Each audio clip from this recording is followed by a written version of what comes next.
All right. What's up, everybody? Welcome to Vinyl Bang. I'm Jeff Grindstoffer. And I'm Metal Nick. I'm Ross.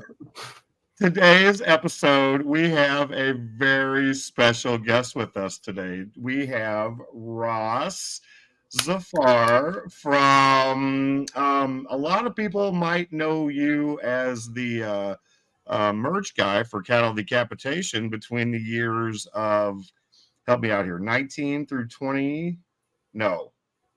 2014 through tour, like show-wise, through 2020, through like, yeah, 2014 through 2020. That sounds about right. Clear up through the pandemic. Pandemic, because you were at the shows with Mr.Bungle in Los Angeles right before the pandemic hit.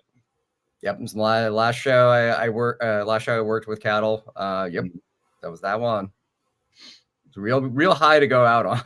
Oh yeah, dude, absolutely. What a show to go out on, because I mean that was just, besides the fact that they were opening for Bungle, they had the Bungle oriented shirts, that were the same font and the same. That was fun. Yeah, we had the green shirt that was based off of like the old Bungle design that we put out. We did a really limited number because everyone really knew that I did not want to be behind merch all night. Also, we knew that we weren't going to try and compete with selling merch next to Mr. Bungle. I mean, like, I still have my freaking shaker from that night. Yeah. There's one of my memorabilia. I had to have my Mr. Bungle egg checker, because I mean this is just one of the coolest pieces of tour merch that I've ever gotten. So yeah, man, I agree. But just like, oh, you guys got those sweet Teddy YG shirts, huh? I don't know. It's a little chilly in here. Guess I can look at you. Look at this, man. I was just doing laundry. I don't know what the hell is up with you guys all wearing the same shirts. What a coincidence. Sharp dressed men up in this room, huh? Look at that. Not for real. Same shirts. It's kind of creepy. It looks much better on Ross than it does anybody else, for sure. Oh, for sure. That's actually, I've never worn the shirt before, specifically for this, because the second you guys are like, we all have this shirt, like, yeah, we do. I think we all have the Bungle shirt too. No. Oh, I do, thanks to Jeff. I forgot to hold one for myself, and I. Oh my god! Wow. Last show. Wow. Yep. It's okay. I got so much stuff, man. I'm good, and plus, like, I have enough shirts. I'm sure you guys have no shirts at all. I have no idea what I'm talking about. Right. Jeff got way more. I've tried to sell mine off, but that's harder now. You want to talk about today's episode, Jeff? Sure. Okay. So for today's episode, we are not going to center everything solely around vinyl, because Ross over the years has let his majority of his collection go. So he does not have quite the collection to contribute, which is fine. This is just going to be like more of an episode of just friends catching up and discussing other topics. We let Ross pick the topics for this episode, which cover cool memorabilia from over the years. We're doing show prints. We're going to discuss a couple of vinyl related things, like bands that we think should be bigger, cult bands or bands that have a cult following, represses that basically you missed out on the first pressing, but you were able to get the copy of the album on vinyl because of a repress. And we just added laminates, correct? Yes. We're doing tour laminates. Yeah. Awesome. Cool. Some cool ones in here I got. But, for sure. Ross, do you want to start things off? Yeah. So I got this thing over here. So we'll start this off with the cattle piece. And during the pandemic, we Cattle released a skate deck. It was a classic popsicle stick skate deck, and they were done by, It's gonna kill me. The artist's son, the artist from Santa Cruz Skateboards, who did the screaming like red hand. So I have the popsicle stick deck, which is one of 10. So the company that made the skate deck, that fishtail style deck, made just a few for the band, and this is just one of the. I think it's like the last like parting gift I got from Cattle. Yeah, I just think it's really cool. I hang this up in here and get to stare at it a bunch, and yeah, it's just rad knowing that it's like one of 10, and it's never getting made again. That's great. Very cool. Very cool. Yeah, that's really kind of it about that. It's a sweet skate deck, and there's not a lot of them, but man, like the artwork on it is so fantastic. The trash wave, like the eye sticking out, like it's so fun in Southern California. Now that was done by Jimbo Phillips, is the guy's name. Yeah, it was Jimbo. It was Jimbo Jr., right? Jimbo, yeah, his son. You're correct. Yeah. Awesome. Yeah. Hell yeah, dude. I love that design, dude. That's so cool. It's so cool. And I guess I didn't realize that there were two different versions of that deck, because I have the other one. I have the fishtailed, whatever of that deck, and I took it to the first show after the pandemic. Whenever I went to see Cattle, I took the board with me and asked Travis to sign it. And I'm not showing this thing on camera. Dude, I'm begging you to. Begging you to. No, I'm not showing this thing on camera. Ross, I will show you once we turn the camara off what Travis drew on this. It's absurd. That's why I'm laughing so hard right now, dude. But anyway, the number that I got, they were limited to 100, I think. I believe. I don't remember what the total press or what the total. It was either 100 or 50. I think it was 100. Maybe 100, 150. I have number 3. Numbered number 3. Okay, Jimbo got number 1. Travis got number 2. I have number 3. And this wasn't like I didn't call in favors. I didn't do anything. This was just a random my order through Indie Merch. I got number 3. And Travis is like, holy shit, dude, you got number 3. Like, that's insane. The artist, Travis, me. So whose number at Indie Merch do you have? Like, it's not that far from you, right? It's what, Indiana? They ship out of Indiana. I could have swore Indie Merch was out of California. No, I thought it was Cleveland. Cleveland. That's yeah. No, that's right.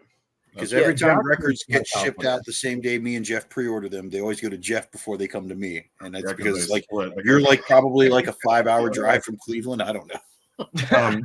As far as my connection at Indie Merch, next subject. Moving on.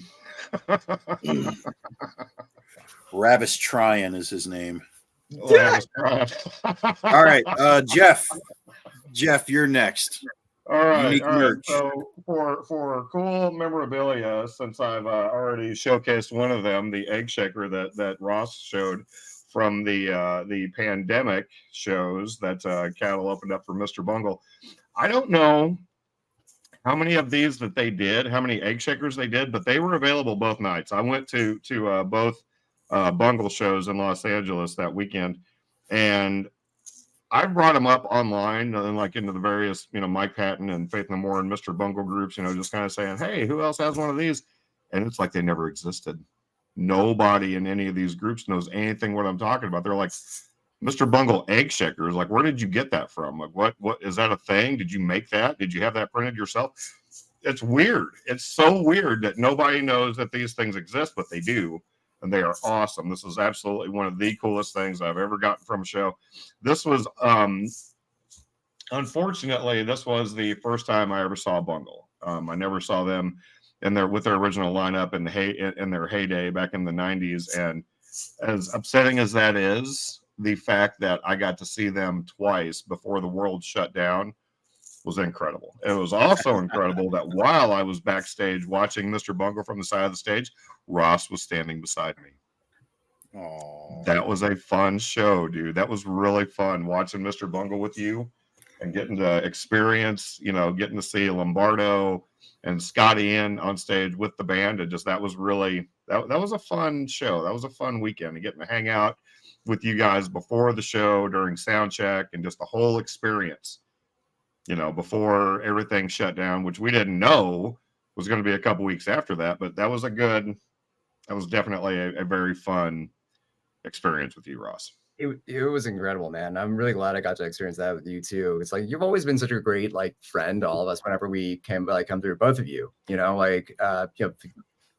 TMing cattle, and then being able to meet you guys and spend time with you guys every time we went out was always like a huge highlight, especially when you guys like showed up to like multiple shows. So being able to like have that last show with you, especially when we would talk so much about like how much we love Mr.Bungle, like that was great. Right.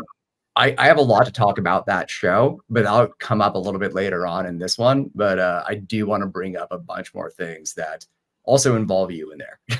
Okay. Awesome. Yeah. Cool. All righty. All right, Nick, what you got, buddy?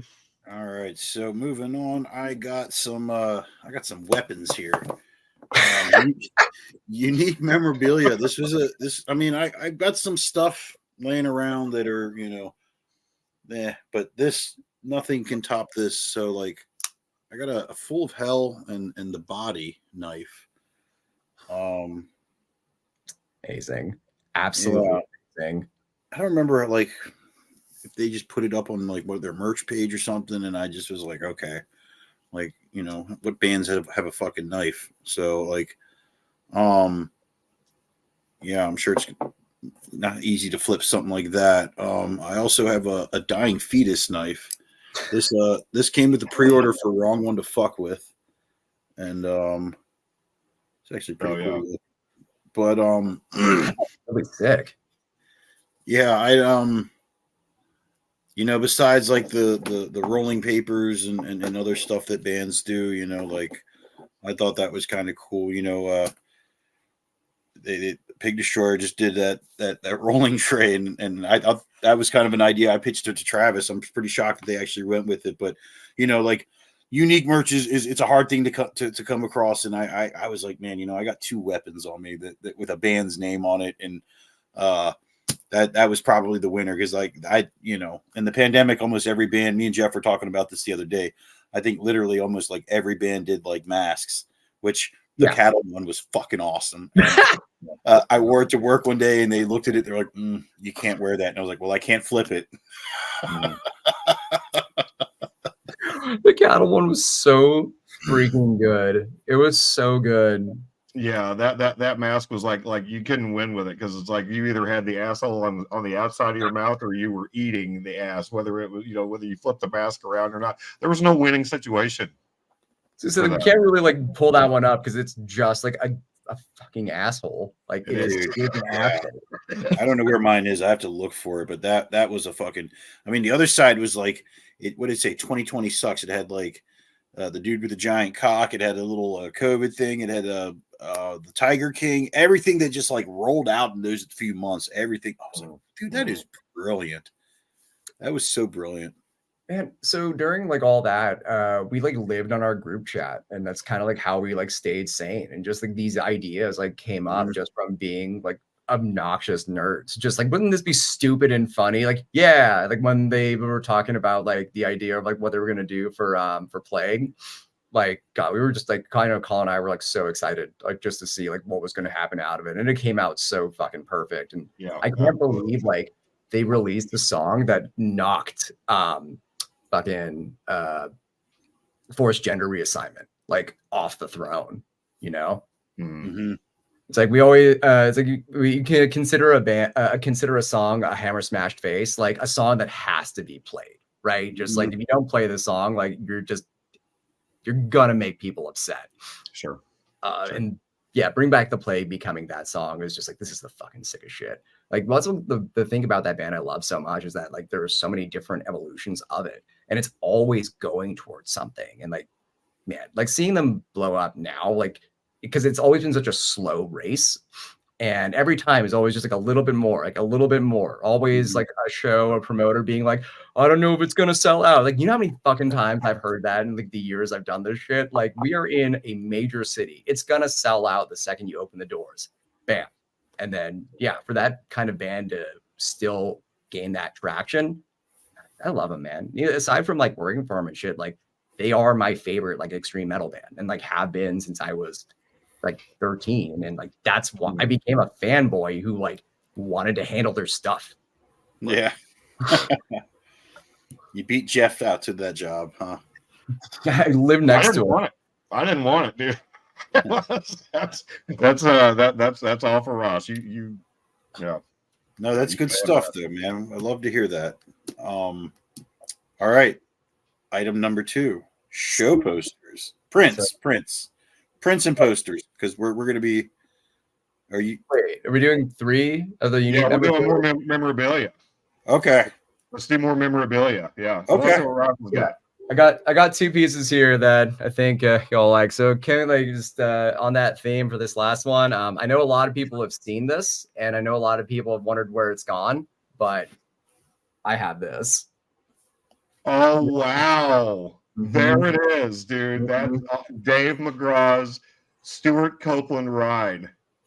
Oh my God, that's fucking rad. Thanks, man. This is history. Good. Like, this is absolutely history. Like, this was on every record Dave recorded up until Death Atlas, because of the different symbol sponsorship. And there is a really unique characteristic about this, in that when they were on tour and they were coming from and they were taking a flight, they someone dropped this, like the case, and so there's a dent, there's a bend like right over there. The thing about that though is that it makes it drier. So that was kind of like Dave's like little bit of a like secret weapon, was like this was an extra dry Stewart Copeland like Peisty ride. Yeah. So when that happened, like just like after like doing like so much with them, Dave was really, really kind and gifted it to me, and then immediately regretted it, because the next day I wake up to Dave was we were doing a show, they were on tour, and there was word had gotten out for the symbol sponsorship, and Nick Barker calls Dave wanting that, and I woke up to Dave shaking me, be like, do you know what just happened? I just got this call, and his Barker be like, where's that blue bell? Where's the blue bell? And I'm not giving it up. This is mine. I have earned this. Right. And here it stands. I used it on a bunch of recordings too, for like a few of the bands I've been in.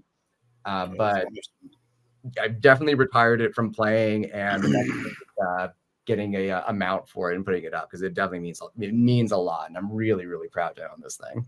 Absolutely, dude. I've wondered where that went. You know, from filming Dave so many times throughout the years, it was just like, you know, it was always there. It was always where I was stationed at behind whenever I was filming Dave from behind. And one day it was gone, and I just, I wonder where that Stewart Copeland ride went.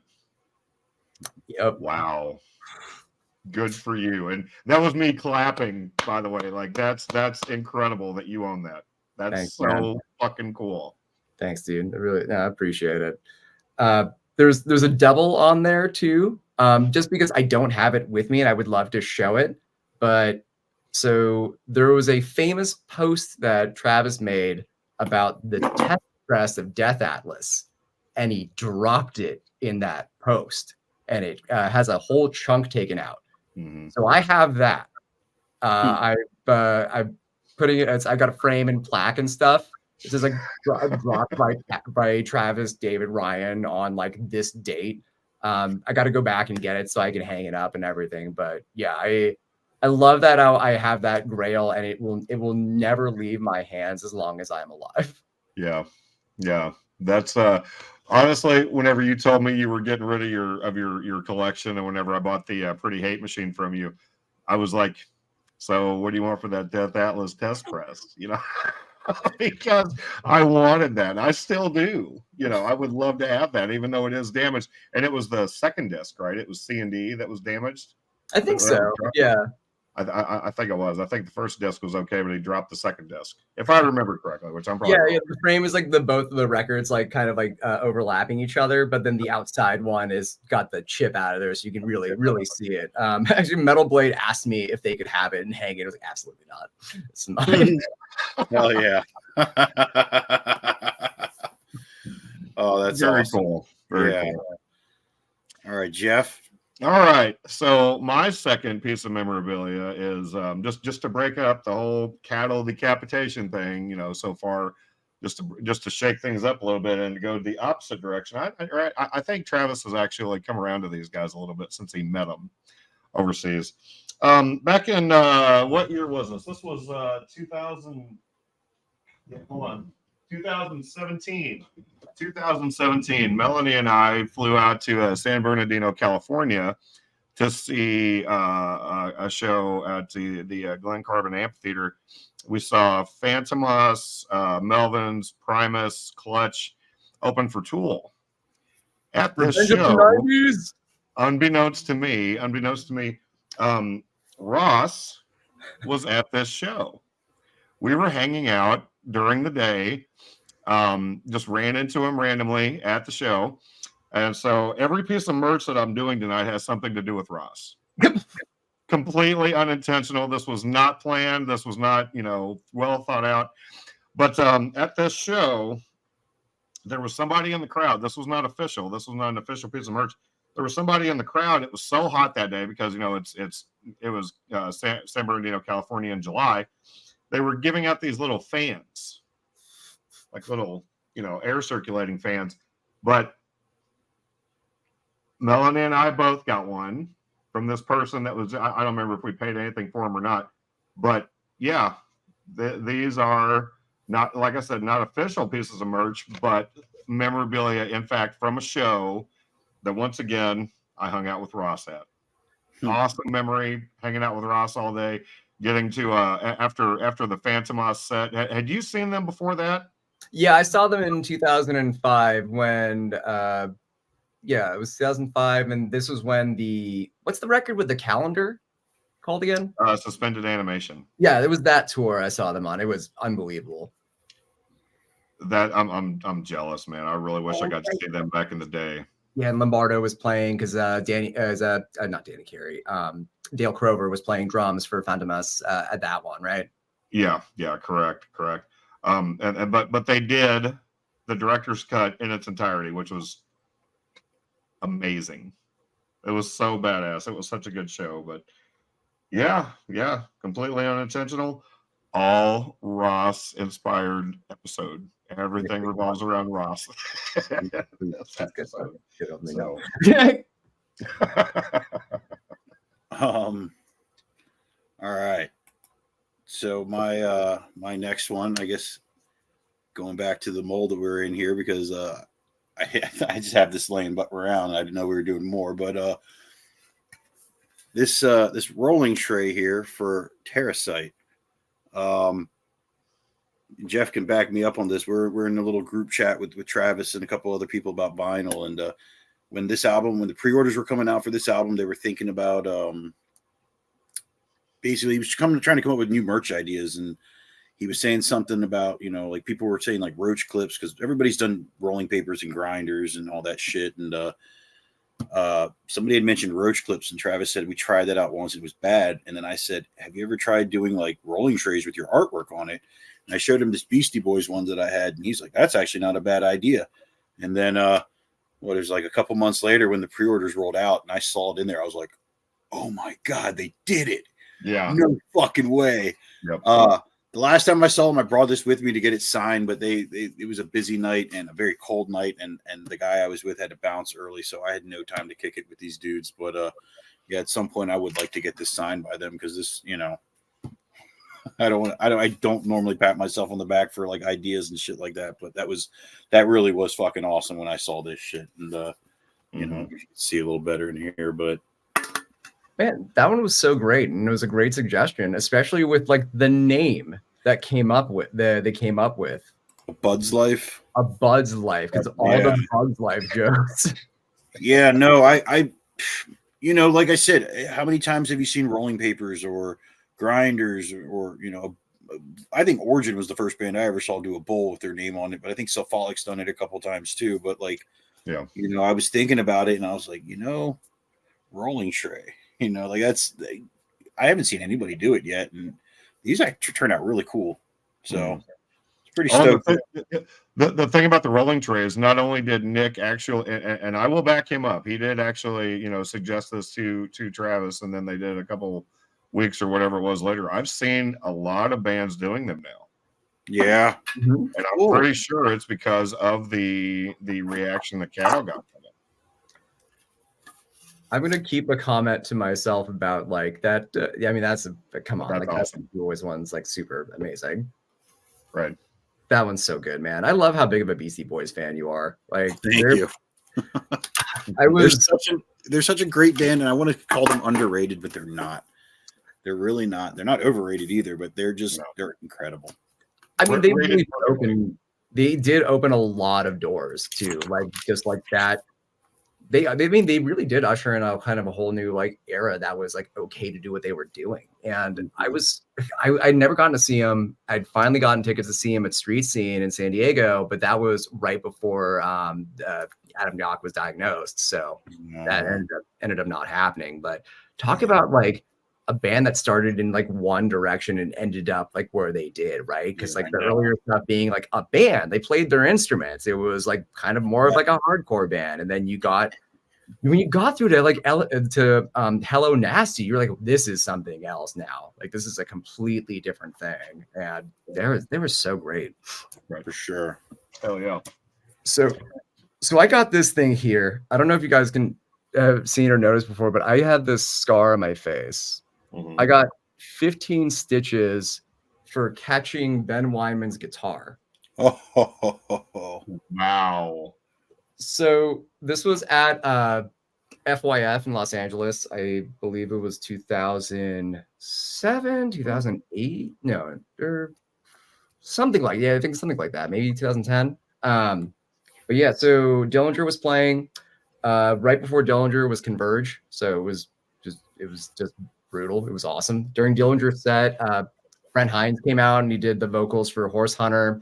They played the Aphex Twin cover of Come to Daddy. And then when they were closing, they closed with Sunshine the Werewolf. And I was up towards the front. I was with my friend and my roommate. My roommate is in front of me. I'm behind him. Greg's off in the crowd. So I'm like looking over at Greg. And then I hear guitar. What? Yeah. Wow. Just in the face. What happened was, and there's a video of it. If you look up like Dillinger and Dillinger Sunshine FYF, Ben smashing the guitar. And then when he's going to smash it again, the body was already broken off the neck, but it was held on by the strings. So when he was about to go for the next hit, the string snapped and it catapulted into my face. Oh, shit. So I got hit. I hit the ground. I saw stars. I got up. I was like, okay, where's the guitar? And like a dude is like walking off and a couple other dudes are like, help me out. I was like, come on, man. Like, give him the freaking guitar. Right. So took that, like walking away, my best friend's like, you need to like stop right now. Like, what? What's the deal? Like, wait, am I bleeding? Like, yeah. How bad am I bleeding? Like, really, really bad. Really bad.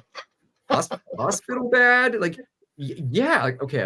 Let's go to the medical tent, see what's going on. It's like, hey guys, I got hit in the face with the guitar. Can you check it out, make sure I'm okay? So they spray the head down with like a water bottle. Like, so that's your skull. You cannot leave. We legally cannot let you leave, and you need to give your friend the guitar. And I look over. I'm like, fine. So I give it to him. I'm like, okay, just can you go like find the band and tell them like what happened or like whatever, I guess. So then Ryman comes up to the ambulance, opens the door. I was like, hey man, you go to our shows a lot, huh? I'm like, yeah. You're like always up front, right? Like, yeah. Honestly, you can like found a better person hitting the face of the guitar. I'm like really stoked right now. Like this is great. He like tried to bring me like pizza, like this vegan pizza, but they wouldn't like let him bring it over to the ambulance. And then the the fucking EMT and stuff, like we got to the hospital. I was like, what's your pain level? Like, I don't know, like 6, 5, because like, you know, hitting the crown of your head, like it doesn't really cause a lot of pain, just like more of a headache. And so like eventually like I took a picture of it, and dude, yeah, my face was split open. Like the nickname I got from Dillinger was Pussy Face because I looked like I had a vagina on my face. But they were great. They were awesome about it though, man. They were like really chill. They paid for my medical bills. My 2-piece noise rock band at the time, California Bleeding, they invited us to open for them at the Arts Center in Igorr for that tour, and it was great, man. It was us opening for Dangers and the Nails and Dillinger. Man, like that night went nuts. Like we like got people like come on stage with us, and we went super fucking hard. And then one point, like Billy like jumped over me and was just like watching me like play. It was like, this is a trip. This is a trip. I don't know what's happening right now, but I'm fucking having the best goddamn time of my life. Awesome, dude. That's so fucking rad. Dude, that is a fucking incredible story. Holy shit. Wow. Thanks, man. Yeah. So I got to show you guys this here. You're gonna crack up. So they were really chill. Like they they would guest list me and stuff, and like we're always like really, really nice about like anything. And it was really awesome getting to like, you know, like hang out with them whenever they're coming through. Oh, man, where's this thing? I had it right here. So one year I was they were playing Warped Tour, and I just really wanted to go see Andrew WK and Dillinger because the other bands like didn't really interest me that year. But I got there, and for some reason Andrew WK was on first, and just like waiting for Dillinger. Dillinger had like a signing that nobody walked up to, so I'm just kind of with them, and then they did that. So they just kind of drew a bunch of faces and shit. Yeah, Dillinger, and yeah, look at Jeff's like all his like crow makeup all on there and stuff. Yeah, that's rad, dude. Oh yeah, the stuff they wrote on the guitar, actually, that's kind of funny. So like up here was the ultimate face riff. Then wrote "You Are My Favorite Victim." We got "Glad You Could Fix Your Face." Nice. No, that's awesome. Yeah. Liam wrote "Glad You Could Fix Your Face," and then Greg's a big Street Fighter fan, and I was a competitive Street Fighter player for a while. I have like a Hadouken tattooed on my wrist. So after writing "Kill All Posers," he gave me a nice little Hadouken on there. Nice. Oh, that's killer, man. Yeah, I love this piece. Dude, I didn't even think about the "Fix Your Face" reference, but that is so fucking cool, man. Yeah. The worst part is that like the Scarly's almost like gone. It's like, damn it. It's supposed to be like super gnarly looking. Right. Very fucking cool. I don't think I've ever heard that story. I mean, I've seen the scar, but I never thought to ask. So if you have me on Facebook, go in my photos, and then there's an album called Dillinger Head Wound. That's the head wound. That's what I'm doing as soon as we get off this episode. I gotta see this. Awesome. Wow, very cool. Now, you had referenced your band. Are you still playing? I mean, I see the guitars and stuff on your. Are you still doing stuff musically? Yeah, so my active band that I'm in, I sing in a band called Vice Algae in San Diego. It's very like gothy. I like dress in like all red, and I try to do my best Nick Cave impression. Like I love it. It's super fun. But that's it. Beforehand, I was doing Occult, which I know Jeff, you bought like our EP, sent that over to you, and Hours was the other project I was doing, like very dedicated for a long while in San Diego. But California Bleeding was that like 2-piece noise rock band that I did the most like touring and stuff with, because there was 2 of us. We could just show up somewhere and play a bunch, and then we would just cause problems, and it was great. It was really fun. I would set my drums up on top of the bar and like knock things over. And we did a tour with Amigo the Devil a very, very long time ago, and played this pickup show at Jub Jub's Thirst Parlor in Reno. And the sound guy kept talking about how like upset he was that he had to work that night, but like to us, so we're like, this is not the people that you really want to complain about having to work right now. So Amigo was playing, and so we ended up setting up in the bathroom. And the second he was done playing, we unloaded. And yeah, that dude just left. He was like, I'm fucking done with this shit. And like had a dude like jump off the sink and try and like start like a little pit in the bathroom. Like another guy went to go like use the shitter while we were playing. But it was great. I highly recommend playing a bathroom. Good times. That's a first. I've never heard of anybody playing a bathroom. Ross, you are just fun. You were full of surprises tonight. Hey. Very cool. I can talk for a little bit instead of having to run around yelling at people. Right. And this is fun catching up with you. Speaking of occult, we were I was telling Nick about this project, this 7-inch EP that I got from you. It's been a couple of years. Yeah, I think it was 2018, maybe. Yeah. But this is absolutely one of the coolest 7 inches I own. This is plexiglass, right? Yeah. Yeah, but this is absolutely definitely the only 7-inch of this caliber that I own. You know, made of plexiglass, but very, very cool item to have. And this is not one of my memorabilia things. This is just gloating for Ross because it's a cool little 7-inch stone. So my next items. We are getting back into the cattle decapitation theme, which I guess, you know, we're it's like an ongoing thing because we all have fucking the same shirt on. But a couple of years ago, I think it might have been 18 or 19, the tour that I don't even remember who they were on tour. I think that was one of the tours they did with Carnifex. Summer Slaughter. Yeah, it may have been the Summer Slaughter tour.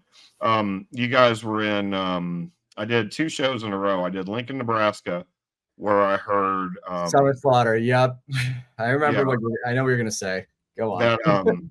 That show in Lincoln, Nebraska, I got to hear Death Atlas in its entirety like 6 months before it came out. And you guys took my phone from me. I'll never forget it. You suggested you're like take his phone from him, you know, because he posts everything. He's always on his fucking phone. I don't want him like calling Melanie and, you know, she'll leak the album or whatever.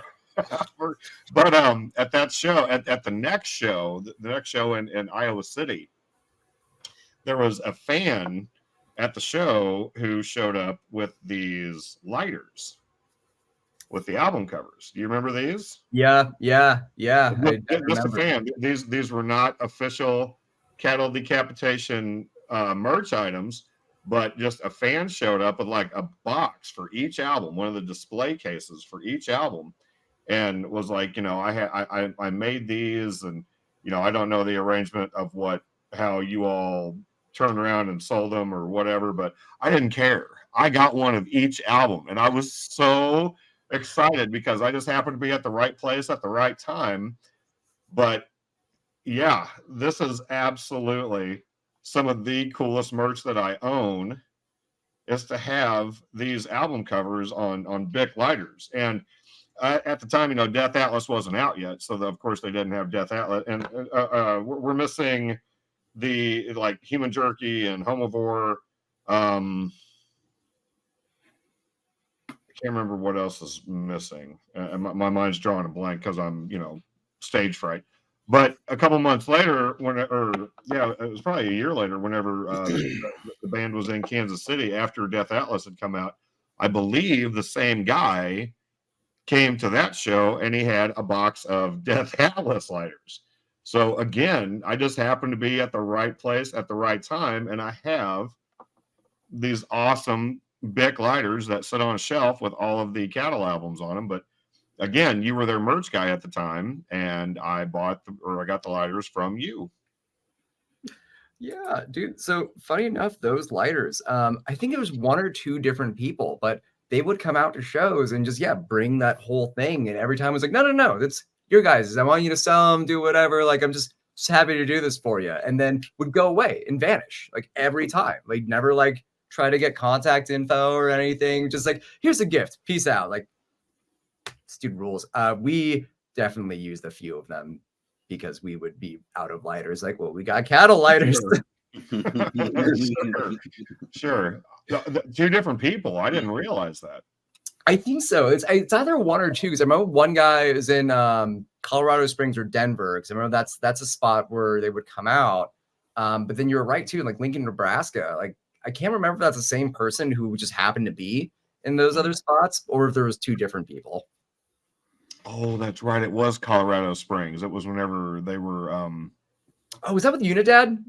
Unidad Trauma. They were on their way out to record Death Atlas. Yeah. The Black Sheep. Yep. The Black Sheep. Damn it! I had my venues wrong. I had the right idea, but just the wrong shows. I've been to so many cattle shows, just hard to keep track of them. But regardless, cattle decapitation Bic lighters. Yeah, awesome merch piece for sure. Yeah. All right, Nick, what you got, buddy? All right. Well, I had to scramble here, but this is so Iron Maiden came out with Seventh Son of the Seventh Son in 1988. I somehow managed to acquire a after show pass. What? To a show that was at the Capitol Center in Landover, Maryland. It was August 8th of 1988. But yeah. Nice. What? Shut the fuck up, man. That's the year I was born too. So like that's so sick. Yeah.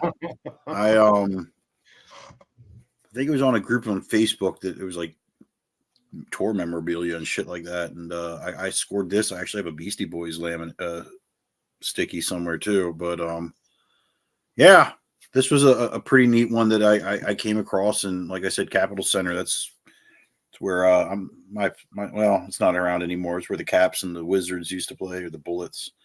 But I've been to a lot of wrestling matches there when I was a kid, but never any shows. But yeah, God, that's really cool. Like having an after show pass like that for Maiden from like that year, like, and that's such a great record. I remember finally finding a repress of that in Canada, maybe like 6 years ago, something like that. Because that album is not fucking hard and not easy to find. And when you did find it, like, it was either really cheap because it was like the person selling it was like not familiar with that record, or it was crazy expensive. Yeah. Right. No, I Jeff seen this when he came to my house, but my shower curtain is actually the artwork of the Seventh Son of the Seventh Son. Yeah, it is. Oh yeah, really dude, cool. It's a good album. It's not the best Maiden album, but it's probably my favorite one. What do you think is? Okay, so it is your favorite one though. It's my favorite one, but it's I think Number of the Beast is probably their best one, or maybe I don't know. Peace of Mind is a really good one. There's some fucking bangers on that one, but I think a lot of people think that Number of the Beast is probably their best one. But yeah, I'd probably give them that, or like Power Slave. I wasn't even thinking about that one. my favorite, like no matter what Maiden records I listen to over and over, I will always be like the best one is Somewhere in Time every time. Cool, yeah, that's a great one too. I love the synths on that record. Yeah. Exactly, and then like on the title track, like Dickinson's that whole like God somewhere in time. Yeah. I love that bit. I love it. I love Ross singing. One of my favorite things. Shut up, man. All right. All right. So now we're going to the next category. Are we still doing? Oh, we're on Prince. We're on Prince. All right. I apologize there then. All righty. So okay. Show Prince. We're going to do 4 here. Ross, you want to start off with this? I'm stoked. I'm stoked, man. So, we've talked about this a bunch. Sleep is like one of my absolute favorite bands in the world. Like, I love that band so much. And like high school me, I think would want to kill me for how many times I got to see Sleep after they reunited. So they did a show in Pioneer Town, which is like, if anyone's ever heard of Pappy and Harriet's in Pioneer Town, it's a really, really small venue, and Pioneer Town is like made to look like an old West town, and it's used for a lot of sets. But there's this bar venue out there that like big bands will go play small shows at. And so Sleep did a show, and they played with Hell and Money as the opener, and Hell and Money is fantastic. The thing about the show that was so irritating was I've seen that band play such long sets over and over. And what was sick about that night was that they played outside. Like it was such a sick stage. It was a beautiful like desert night. And we had a camping spot that was attached to the venue, not like giant festival camping. Like you walk a quarter mile and you're at your tent with your grill or whatever. And we were smoking so much, just like you had every opportunity for they played a 50-minute set. When they were done, was like, fuck you guys. I was ready. I was ready for like a 4-hour set. I want all of fucking Dope Smoker. I want all of everything you guys have done. Like even go through, just play the Clarity 6 times, even like whatever. But no. But out of it came one of my favorite prints of all time. Oh hell yeah! Oh wow! Oh, I've seen that one. Yes. And this one, it's huge. It's a super long one. Let me see if I can just get like a bit of a better angle of my horrible kitchen and stuff. Anyway, that doesn't matter.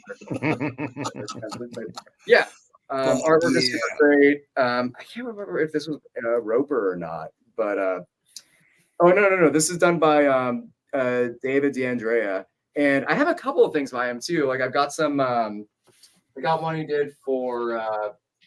God dang it, the band. Godspeed You Black Emperor. Yeah, I have the Godspeed You Black Emperor print that he did too. Nice. Yeah, it's my sleep print. Fuck yeah, dude. Fuck yeah, man. We're gonna have some interesting conversations here in a couple minutes, but I like that one. I've seen that one before. I there was a period where I was trying to collect them, but then I was like, what am I thinking? I don't even have the space to do that. But I remember seeing that one and be like, wow, that one. I sold a couple of the ones that I had, but I saved the few really important ones. And but that one was great. I like that one a lot, man. The colors on it and everything are perfect. Hell yeah. Oh yeah. Mr. Grindstoffer, what do you got?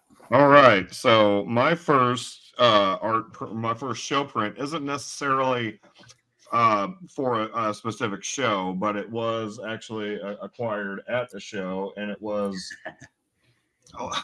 it's some of my favorite artwork for any album ever. It was my first time filming this band. It was whenever I had started filming bands back in 2007. It was the first time I had filmed this band, and it was their old school, not old school lineup, because their bassist was Josh wasn't with them. It was Nick, which is still love this lineup. But my first show print is Cephalic Carnage Anomalies. This was autographed by the entire band at the time. We got Leonard and John Merriman and Zach and Nick, and just this poster means a lot to me. This artwork is absolutely phenomenal. It looks great in the frame. And like I said, it was autographed by everybody. Included in this is their set list from whenever they played Central Illinois Metal Fest in 2011. This is the lineup that they had at that show, along with the tiny little set list. Also included in this is the VIP pass, the laminate I got from the Summer Slaughter tour, the very first Summer Slaughter that they, from 2007, I believe, was the first Summer Slaughter. But again, that's also autographed by the band members at the time, Zach and Leonard, and it's got "Kill for Weed" written by Leonard, and just all the little quirks that that Cephalic throws into their autographs. Right here, this is one of my, I hate the glare. This is one of my most prized Cephalic possessions. Oh, yes. This is a copy of Digital Carnage. Nice. Whoa. Jeff. This is an actual physical copy of Digital Carnage. What Digital Carnage is a, I forget who the artist was. I forget who the musician was that took like every Cephalic Carnage song ever and threw them into 3 separate remix songs where it's all, every song is I believe every song is incorporated at the time. It was up to I want to say Anomalies that where all the songs were included. Like nothing from Xenosapien or Misled by Certainty was in this. But this is, I forget what number it is, and I'm not taking it out of the frame to look at it, but there was only like 100 of those made. I cannot reveal where that came from because I told the guy I wouldn't. But yeah, again, not a show specific, but this print means a lot to me. It was the first time I ever got to hang out with Cephalic Carnage. I believe I bought a piece of paraphernalia from the band at that time in 2007, back whenever I used to indulge in the devil's lettuce. I don't know where the bowl is now, but yeah, it was a fun night, a lot of memories incorporated into this poster, and yeah, it means a lot. And the artwork was done by Orion Landau, who had done several album covers for Cephalic, along with God knows how many other artists throughout the years on Relapse's roster. But yeah, Municipal Waste. He's done. Fucking love that artwork. It's some of my favorite artwork of all time. That's awesome.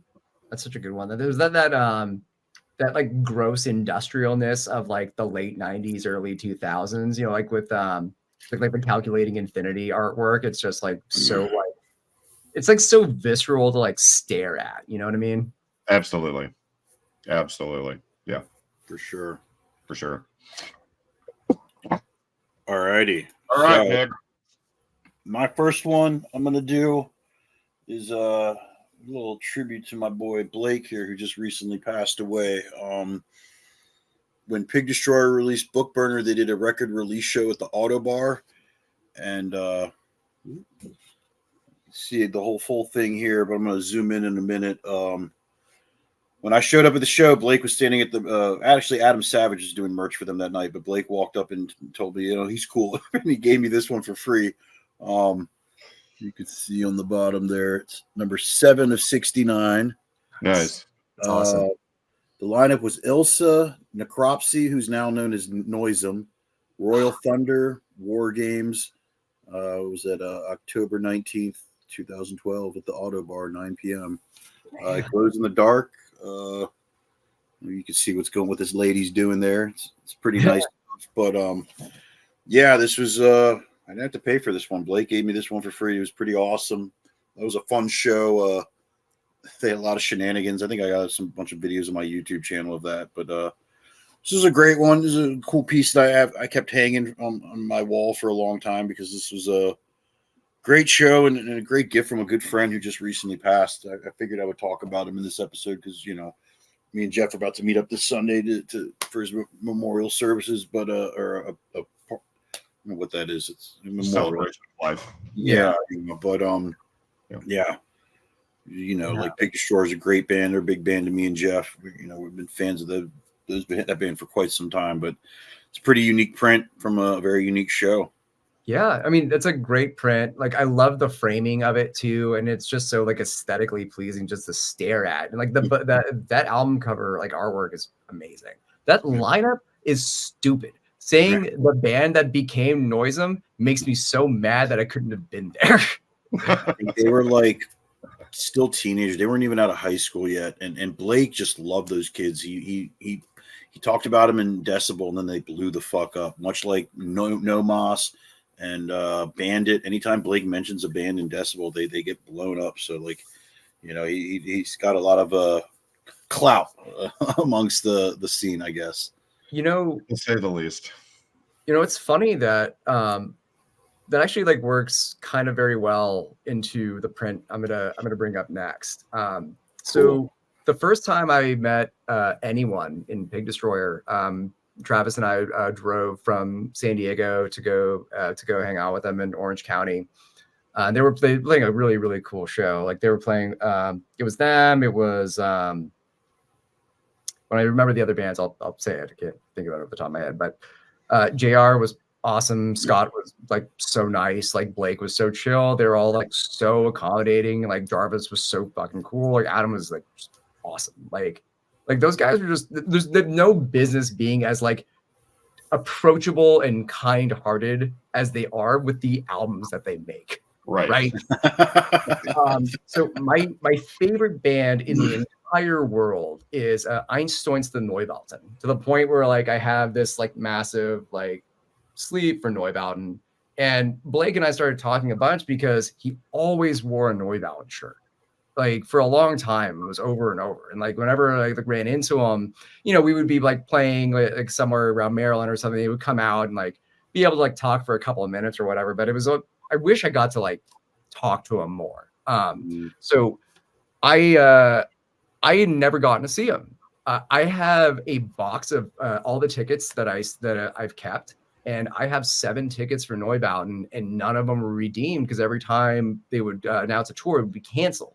For anyone that's like unfamiliar with Einstruzende Neubauten, they make instruments out of a bunch of shit. So they actually have a jet turbine engine that they've converted into an instrument. So it's difficult for them to like bring that stuff over, and they can't like rent something like that when they go over somewhere. Right. So I never could go see them. And in 2018, they announced some anniversary shows. They were around for, it was like the 35th anniversary. And I bit the bullet and just went. Like my, a couple of my, 3 of my best friends went with me. And it was, I'd been to the top of the mountain. You know, like I've seen so many bands. I've gone, like so many records, so many shows. And like going to a show is like, where I could like be myself, right? You know, I feel like a lot of us can kind of like relate to like, we go there because there's this sense of expression that we can just sink into. So after the show, I was a weeping mess, like the whole time. It was perfect beginning to end. Like I saw the greatest thing I'm ever going to see in my life. And then we're walking away and my friend's like, hey, look at they got the display case at the side of the Munich, the Munich Philharmonic. And they take a coin and unscrew the glass case. No way. To pull that out. Oh, wow. Wow. Yeah. Dude. I shouldn't have it, but I do. So I love this thing a lot. That's awesome. That's sweet that you have that, man. That is so cool. I remember that. I remember you posted that night about being at that show, and I'm not familiar with that band at all. I'm not. I have no affiliation with that band at all. But you were so excited, and just I remember your excitement about that show, and just that is I love that for you. My heart was so happy for you that night, and just that's awesome. Especially the thing about the gig poster, and just man, that's fucking insane, Ross. That's awesome. Yeah, it was such a fucking, it was a great night, the great show, and just like, I'm really sad about, I'm really sad about Blake, you know, especially with the circumstances, and just like, there's no way anyone could know, and just, you know, my condolences, say hi to Lindsay for me when you guys go over and everything. Absolutely. Yeah. Absolutely. Yeah, he was our boy. He was a good guy. Talking about someone who like really like tried to do what they could for everyone, right? Be like this band. You have no idea. You have no idea, man. Like he really did. He sticked his neck out for everybody to get into every show and merch and all that. He was just beyond a great guy, and it's just, you know, tragedy. Yeah, it really is, man. It really is. Like that's just. I still can't wrap my head around it. Yeah. So yeah, I understand. All right, Jeff.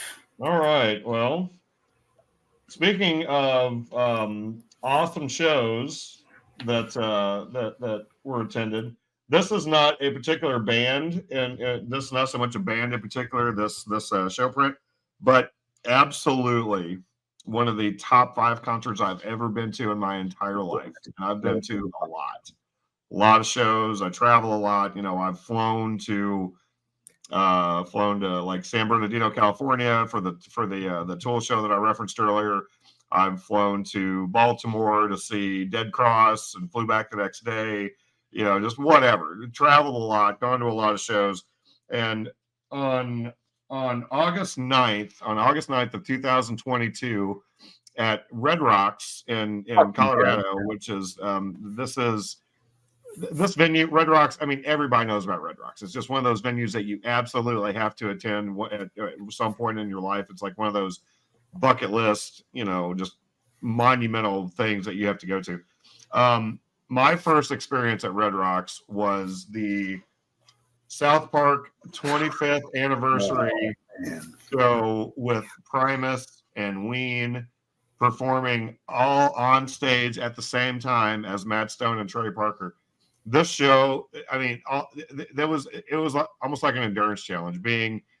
I waited, my wife and I, Melanie and I, waited in the sun from like 8 in the morning until the gates opened at 4 o'clock in the afternoon to buy this poster.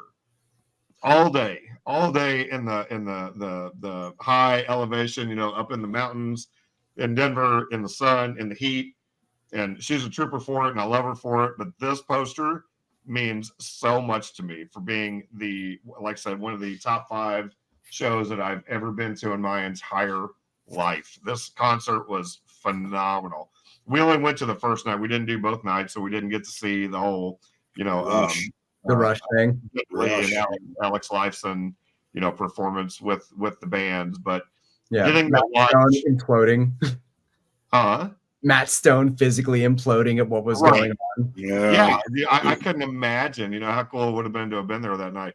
But to watch Claypool talk about, or those Les and Matt and Trey talk about how the theme song came together, and to watch that being performed by those musicians, it was beautiful. It was beautiful. And there were a couple of times I wasn't as emotional as I probably should have been, but I cried. There were a few times where I was just so overwhelmed by how amazing it was that I just, God, this is so cool. It was absolutely one of the coolest shows. And the print is just awesome. A Zen Kyle, it is just so fucking rad. I love this print so much. I smile at it every time I see it. Whenever I walk in from my area, my room here in the open, into the living room, I see it whenever I walk through, and I just love it. Love that print. I'm so jealous. I am so jealous. I've watched that performance so many times, and same. God, dude, you guys remember the first soundtrack, the Chef Aid soundtrack? System of a Down and Primus. The last song, that last crazy remix song that has it has that, oh my God, they killed Kenny, what kind of sick weirdo are you? Like mashing all those different clips together.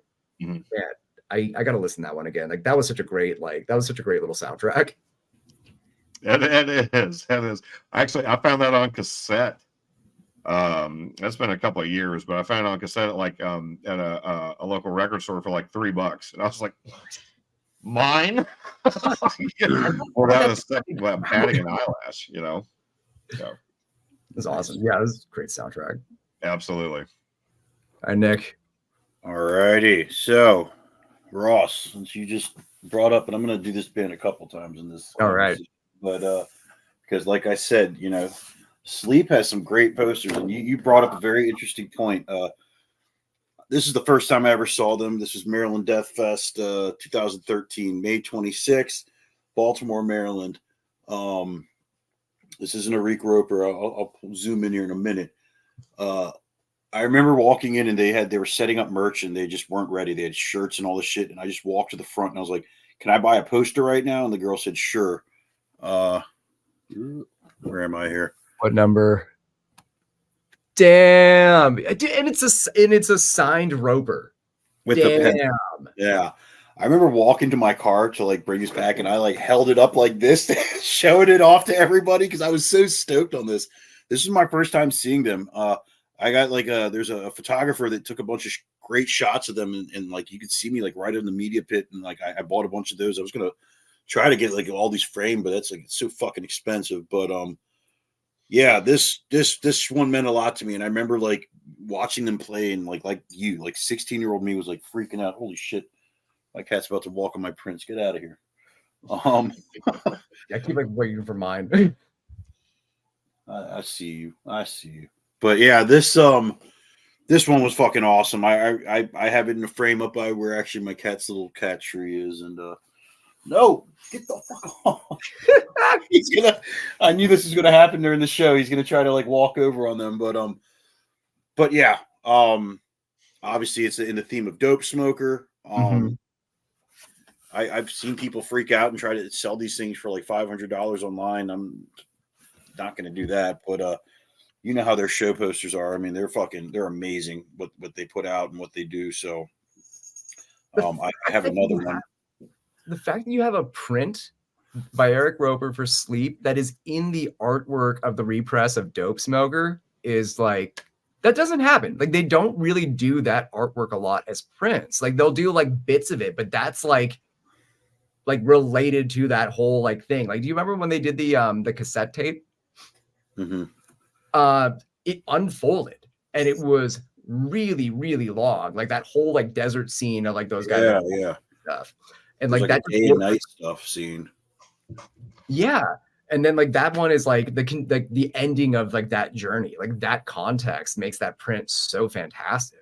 Yeah. I was so stoked. This was like one of the first show prints that I ever bought, and that I was just like, oh my God. Like I remember literally, like I said, walking back to my car holding that thing up like I just won some fucking trophy. Like it was so great. Like it was my first time about to see Sleep. I should have held on to it because I saw them all walking around backstage that day, and I could have got them all to sign it, but maybe another time. Another time, it'll happen. I opened for what's Al Cisneros and Chris Hakias' project they did. I opened for like a long while ago, and I was talking to Cisneros about like how much like I loved Sleep and everything, and he was really rad. He actually gave me an EP of like a solo project he was like working on, and just like, I mean, like I've kept that just as like I got a gift from Al Cisneros. Like I'm not like this has never leave my hands. Oh yeah. So, all right. This one, just because the lineup was so ridiculous, and this only happened at one date, one city, because the venue was much bigger everywhere else. But in San Diego, they split the show up into 2 nights at the Casbah, which is a 240 capacity room. But the whole tour was Napalm Death, Melvins, and Melt Banana in one bill. So one night was Melt Banana opening for Napalm Death because the Melvins have never not sold out the Casbah. So yeah, it was 2 nights of destruction, man. Like Melt Banana being like who they are from Japan, like I have a couple of different like Melt Banana pieces that are behind me and stuff. There's so many different like iterations like of that project, and always like evolving and always becoming more and more chaotic, but more like enjoyable to listen to for someone who doesn't want pure like chaos all the time. Sure. And then going into Napalm Death, and I'll never unhear this of Barney looks like he's looking for his keys while he's playing. And the Casbah stage is so small, I couldn't unsee him looking for his keys throughout the set. And it's just like, this is awesome. This is so fucking sick. And then the Melvins played. Like I've seen the Melvins so many times. Like my cat's name is Melvin, that like I can't even like pick out like a crazy thing that happened at a Melvins gig, because just like they're always amazing. Sure. Dude, that's rad. The thing about Barney, I'm never gonna unsee that now. Yeah. No, absolutely. Now that I'm gonna think about that every time I watch him. I've heard silly stuff like that too, about people like, look at Barney when he's performing. He looks like he's, somebody said something else, but it wasn't as good as looking for his car keys, but that's hilarious. That's fucking hilarious. That's awesome. I also saw that tour in my print, and this wasn't going to be part of my thing, but it's hanging up in the living room, so I got to show this real quick. Yeah. Just, especially today, whenever the big Alien news came out, the new Alien movie. But this was my Melvin's Napalm Death show in St. Paul. Ooh. First Avenue, or Minneapolis, Minnesota. This was the day after Prince died. in Minneapolis. They played First Avenue, the venue from Purple Rain. But it was the day after Prince died, and this print is, I mean, it's a pretty fucking awesome individual show print with a Predator versus Alien theme. But yeah, Melt Banana, and Napalm Death, Melvin's. This was a pretty fucking awesome print. Like I said, it wasn't going to be one of the ones I was going to feature, but it's fun. It's a good print for sure. Oh, I'll mention like the print I showed. It's the artist is Hayes XXL, who's done a ton of M-Rap stuff like since. Yeah, the amphetamine reptile stuff that he does is fucking great. Yeah. All right, so my actual next print is from the 12th time that I saw Tool, that I've seen Tool over the years. My first time was in '96. And yeah, just various times throughout the years. This particular show, I had splurged on the VIP treatment, which I've never done on any of the other Tool tours up to this point. And as cool as it was to be up front, like within the first 2 rows at the Tool show, to be able to watch Adam and Justin and Danny, you know, from that close up, it's just not the same as being like further back and seeing the whole visual aspect of, you know, of Tool's performance or whatever. But this particular print from the show in Louisville, Kentucky, this is in a high dollar custom made frame. This wasn't just like a $10 Hobby Lobby frame. This print is absolutely one of my favorite prints of all time. It's called, it has something to do with Undertow. I forget exactly what it's called, but the print is absolutely inspired by Undertow. It's got my VIP wristband from the show, my ticket that shows that I was in the second row at the venue. But this is, like I said, one of my absolute favorite prints. It's in a rather expensive frame. I don't really want to talk about it because I know my wife's listening. But, but yeah, this is absolutely one of my absolute. I mean, just the print itself is just incredible. You know, seeing it in person just does so much better than a webcam with a shitty computer glare screen behind it, and just it's love this print. Jeff, is that holographic too? No, it looks like it is, but it's not. I thought it was foil. That's kind of crazier. It looked like, I thought it was foil too. Yeah. I mean, it's foil, but it's not. It doesn't like move. It's not holographic. Oh, I'm sorry. I guess I just meant like foil. I'm so used to like Pokemon cards. Like we just called them hollows, like way back in the day. Yeah. Then yes, it is. It is. It is foil-ish. I'll try to I'll show it again, you know, later on whenever I don't have the screen glare or whatever. Sure. But yeah. All right. So my third one, and we're gonna stay in the style of Sleep here because they fucking make some cool prints. Back in 2019, they were playing a series of shows in Chicago. They were doing this is going to be like their last couple shows before they go on a hiatus. This is that very famous scene from Raiders of the Lost Ark, except that is Mr. Tony Iommi there. He's standing on a guitar, and if you see the bong hieroglyph in the right here. Mm-hmm. But I don't know if you could see it is numbered. Got 43. Nice. 43 of 75. It's the artist signature there, but it's a foil print. You can see kind of, you know. Yeah. That's awesome. Cool. Yeah, this was one that, you know, I was not at the show, unfortunately, but I saw it online after the show and I was like, man, I have to get my hands on that because that's a very fucking cool print, one of my favorite movies, and it wasn't that expensive. I couldn't believe it was numbered too. I was like, holy shit. People were calling me out online like, I don't think yours is numbered, and I fucking held it up and showed them. But yeah. That's awesome. Oh, yeah. They make some great stuff. I mean, their prints are always been fucking, like I said, you know, we were talking about it earlier, and just you can't top that shit. I mean, there's ones that you guys are just breaking out. That Alien vs Predator one that Jeff just had was pretty sick too. But you know. Do you remember the shirt? Because they only had one shirt when they first came back out, and it didn't really say sleep on it. It was just a picture of Tony Iommi, and it said the deity. I think that was the front. The back was a D&D character sheet for Tony Iommi because he's an overpowered fucking guitar wizard. I never saw that shirt. Yeah, it was the Marijuana Knot tour, I think is what the shirt said. I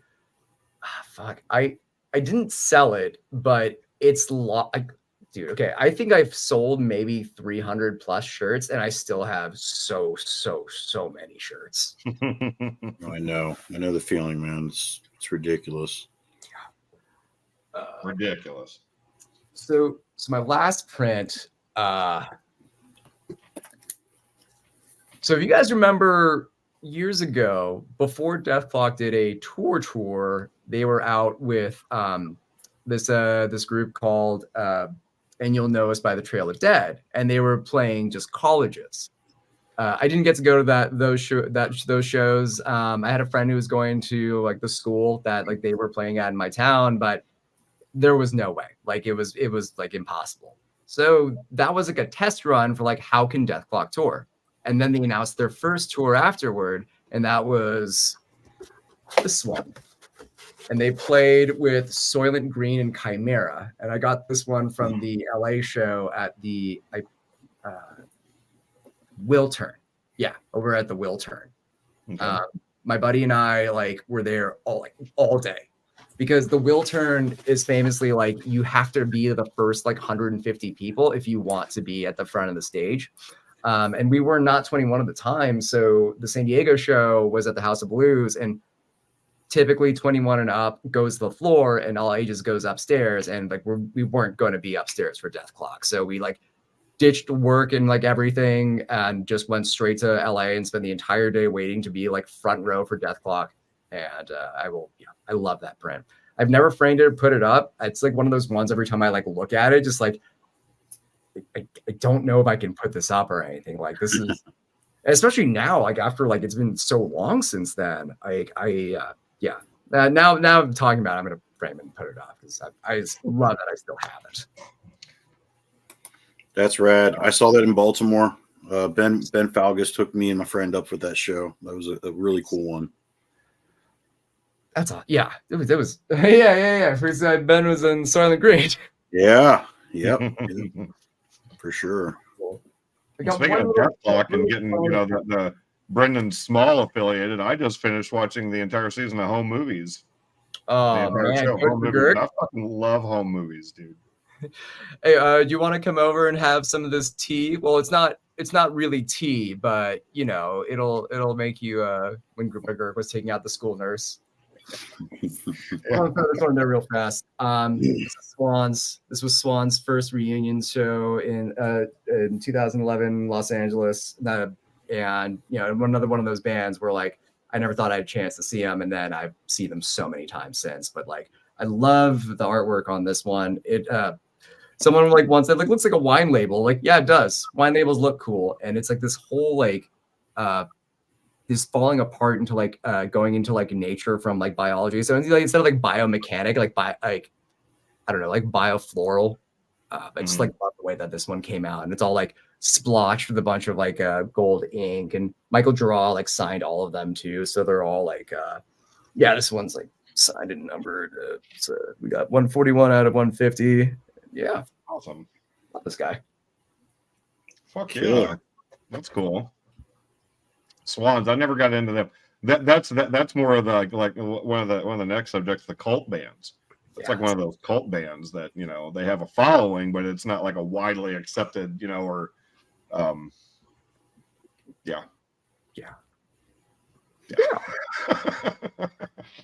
What you got? All right. So I had a hard time coming up with my final one since I was only planning on 3, but since we all decided on 4. I figured that the latest show that I've been to that I have not gotten around to deciding whether or not I'm going to frame this print or whatever, this would be the one I'm going to feature since it's the first time that I've ever seen this band.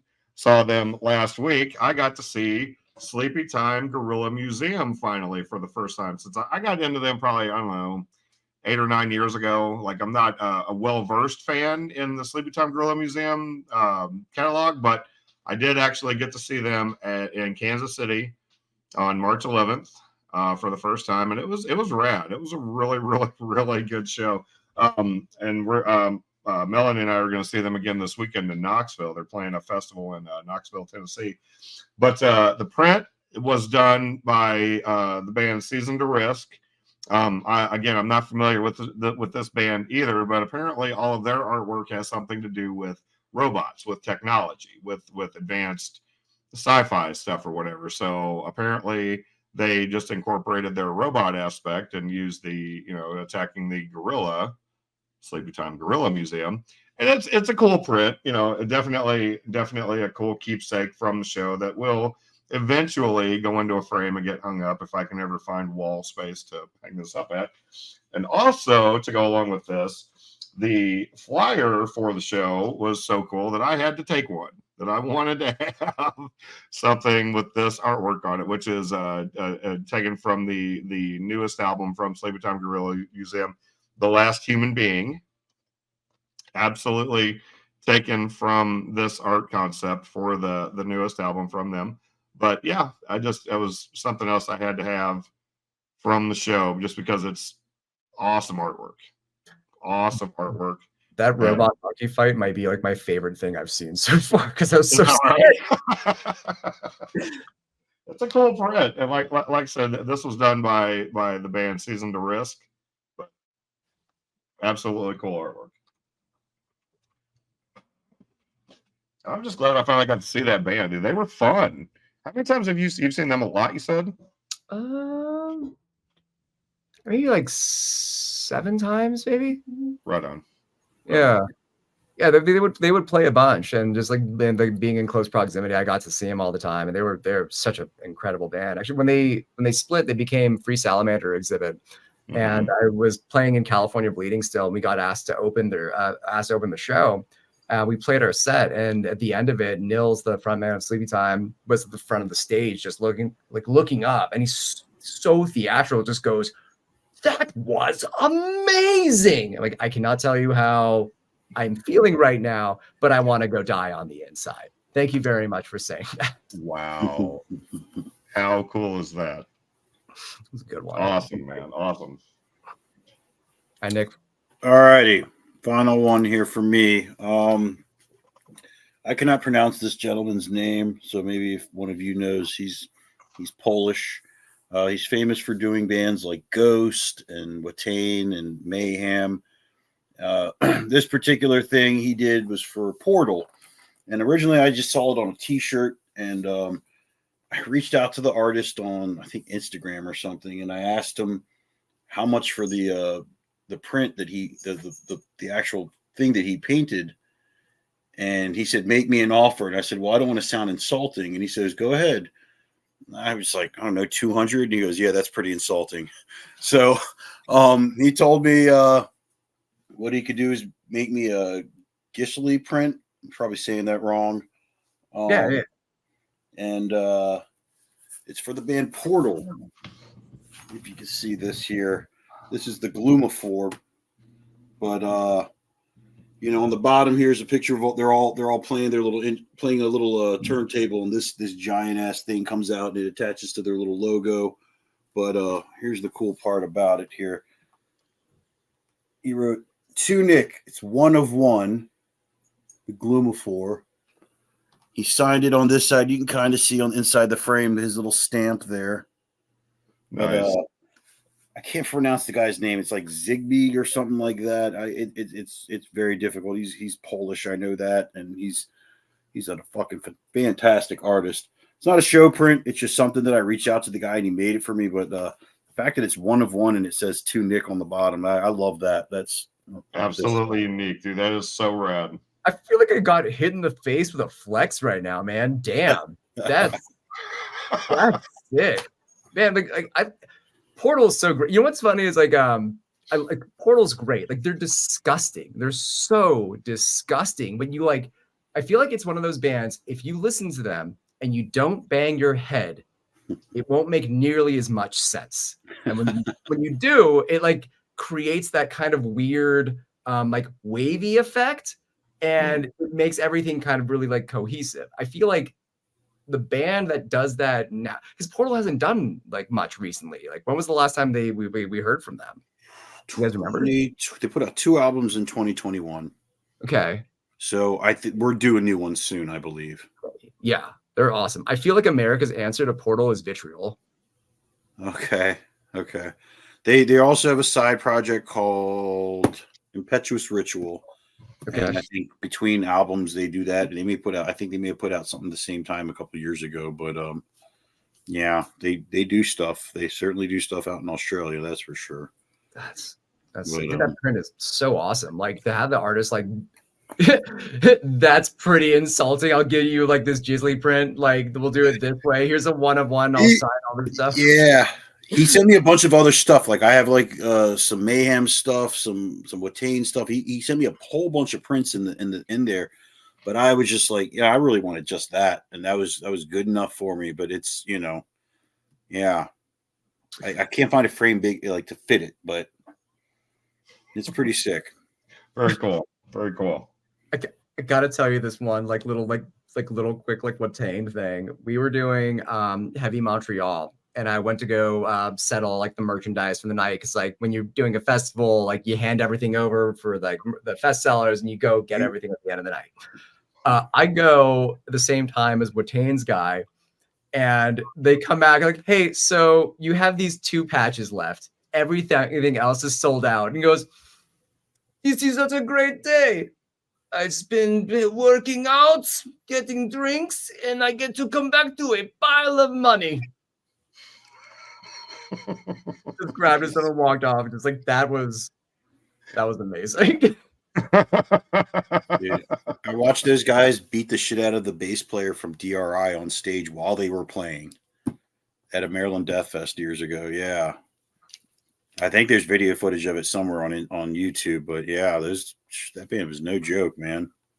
I know someone who was on tour with them and said that they had gone backstage behind the venue to like have a smoke or something, and it was a little bit before Watain was going on. Said like they were actually like naked chanting with like blood all over them and stuff. Like, they're not fake Satanists. Like, they really do this shit. Like, yeah, damn. Okay, that makes sense. Don't fuck with Watain. They will take it way too seriously.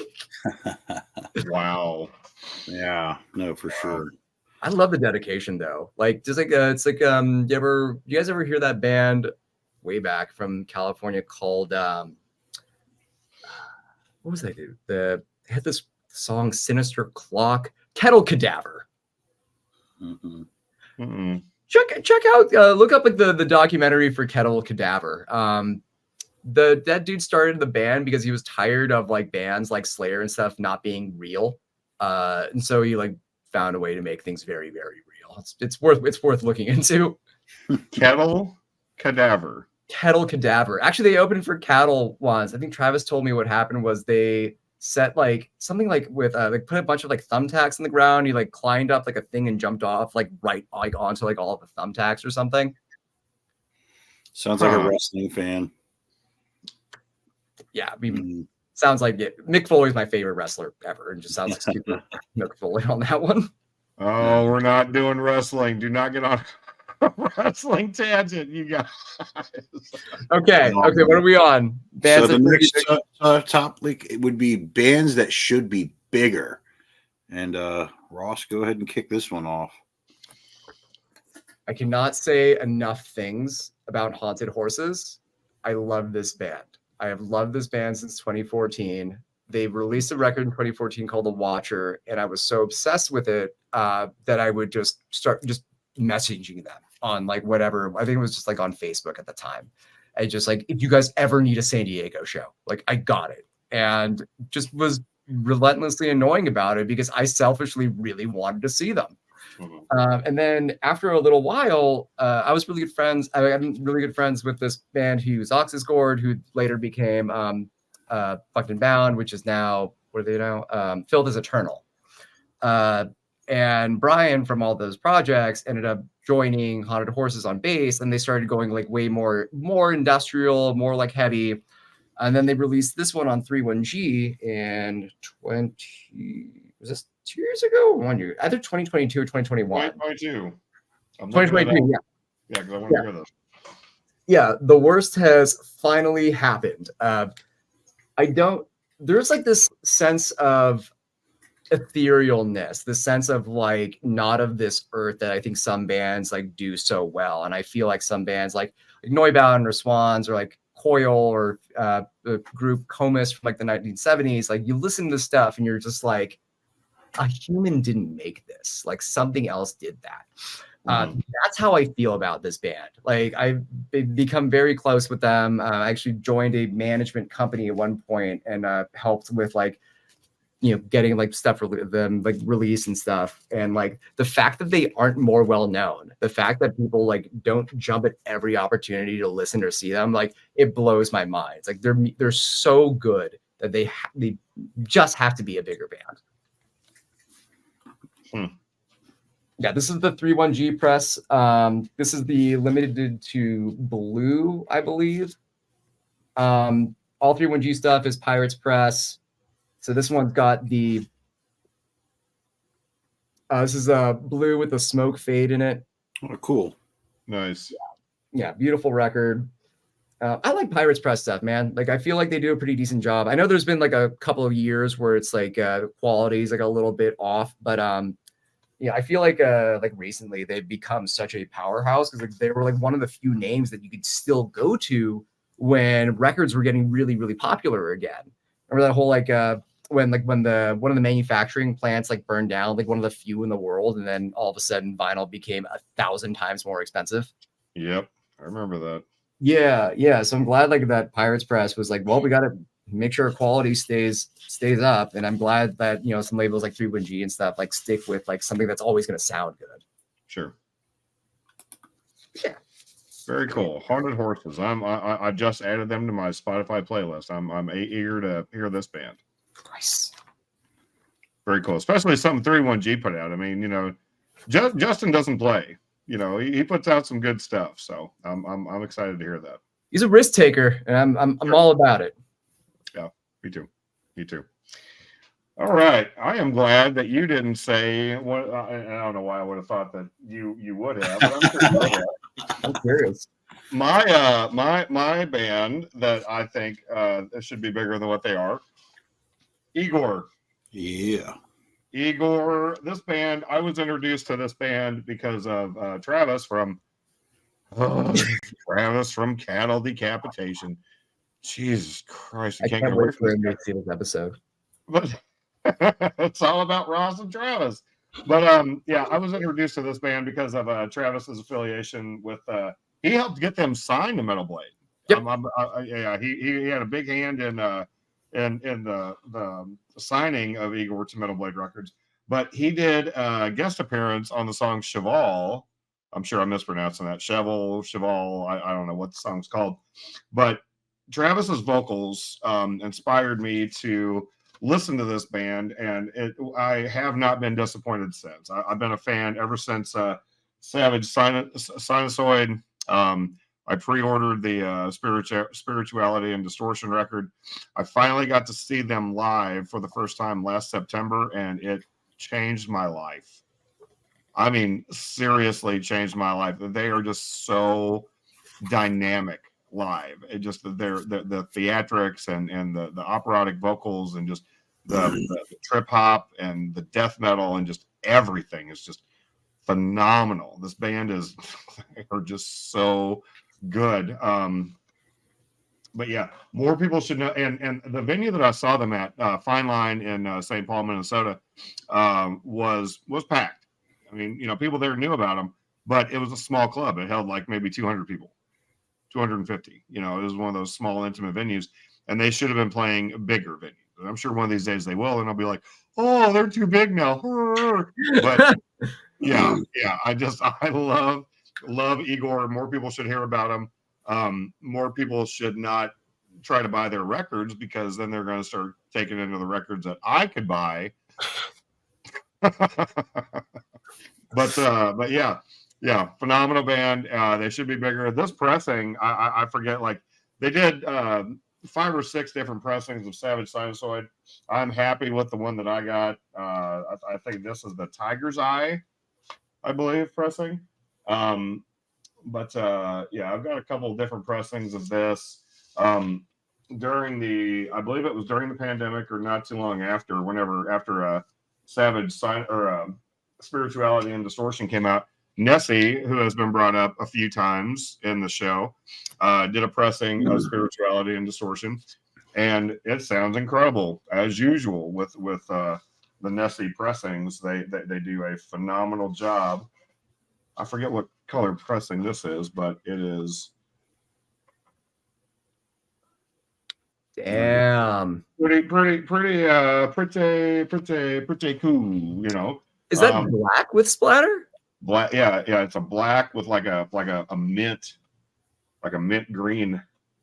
That looks so clean. Like generally, like splatters don't have that that much separation from like the background, right? Yeah, I know. It's like the contrast is like all the way up. Mm-hmm. That's awesome. Beautiful pressing, beautiful album, beautiful band. They should absolutely have a much bigger fan base than what they do. But yeah, if you don't listen to Igorr, you should. And you should absolutely take the screen off just me. Thank you. Try to put the record back. Travis tried getting me into that band years ago. He sent me a video of a chicken playing a little xylophone or toy piano or something, and I was like, "That's funny," but like, yeah, I guess it wasn't my thing. But like, I know a lot of people are getting into that band now. I think I saw quite a few people. They played Baltimore last summer, I think. So I don't know, a lot of people went, but you know, it's good stuff. Okay, well. The band that I chose is a band that I discovered at, I want to say it was the 2012 Maryland Death Fest. This guy David Hall that we all know, he would direct these DVDs and whatnot for Death Fest, and he does music videos too. But we would shoot all these bands for Death Fest, and he'd put out a DVD the following year, and he would always assign me to bands every year of like, you're going to shoot these bands. And one band that I never heard of before that I went and checked out and was instantly blown away because I was like, this is incredible, is Black Breath. This is their first thing they ever put out was an EP, Razor to Oblivion, clear vinyl. Their very first full length was Heavy Breathing. I think I talked about this on one of our earlier albums, but I don't know which one this is. Ooh. Blue.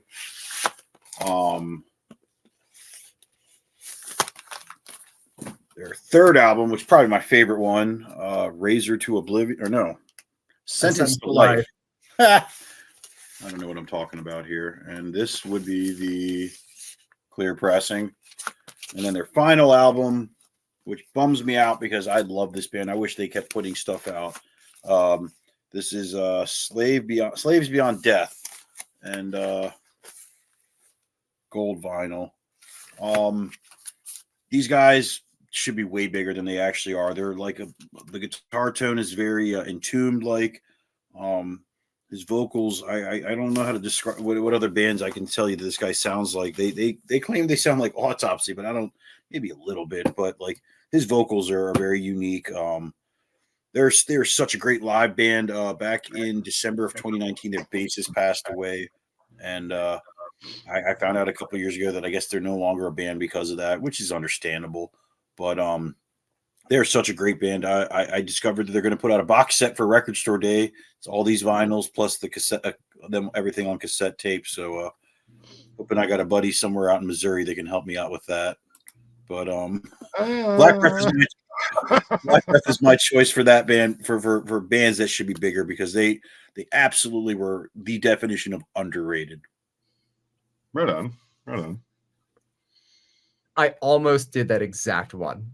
Yeah. I almost did Black Breath because I feel the same way about it, man. I got Razor to Oblivion when it came out, and I lost my mind. I loved that band so much.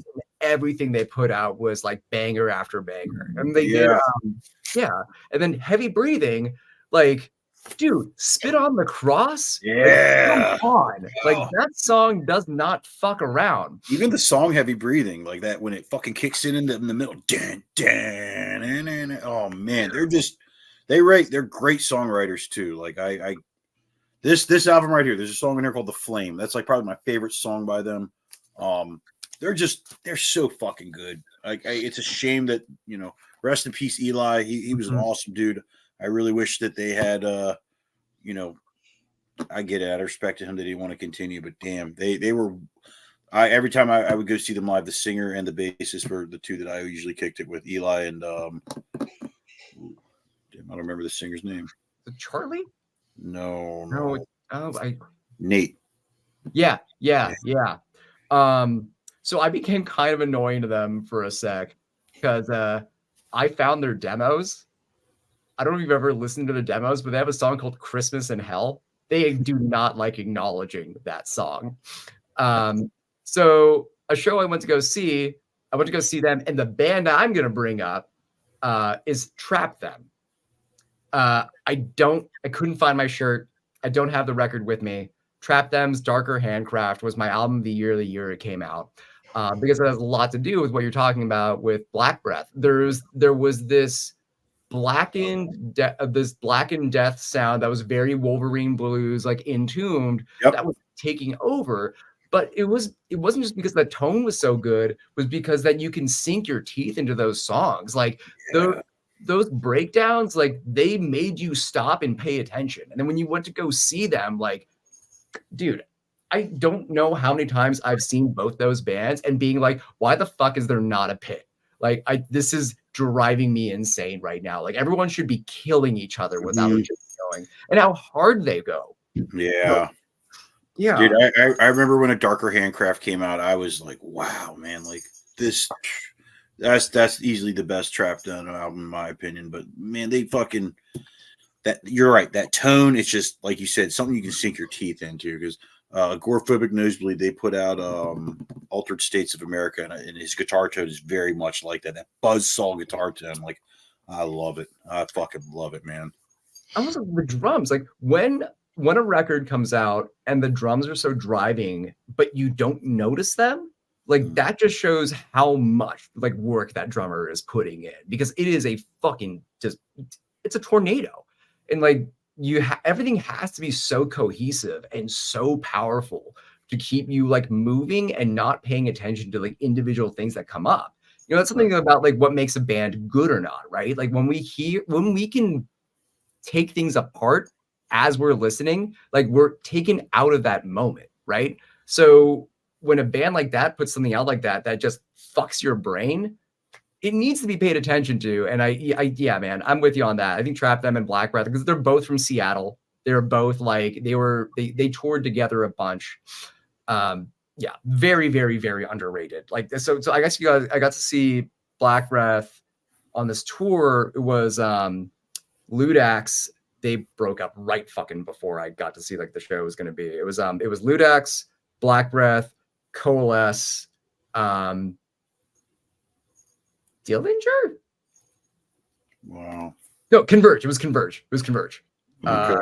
Yeah, and that was at the I caught that at the Chain Reaction in Anaheim. Dude, my neck didn't fucking move for like 3 days after that. That was brutal as fuck. And for Black Breath, like the song off of Sentence to Life, Endless Corpse, that is my fucking favorite song that they've done.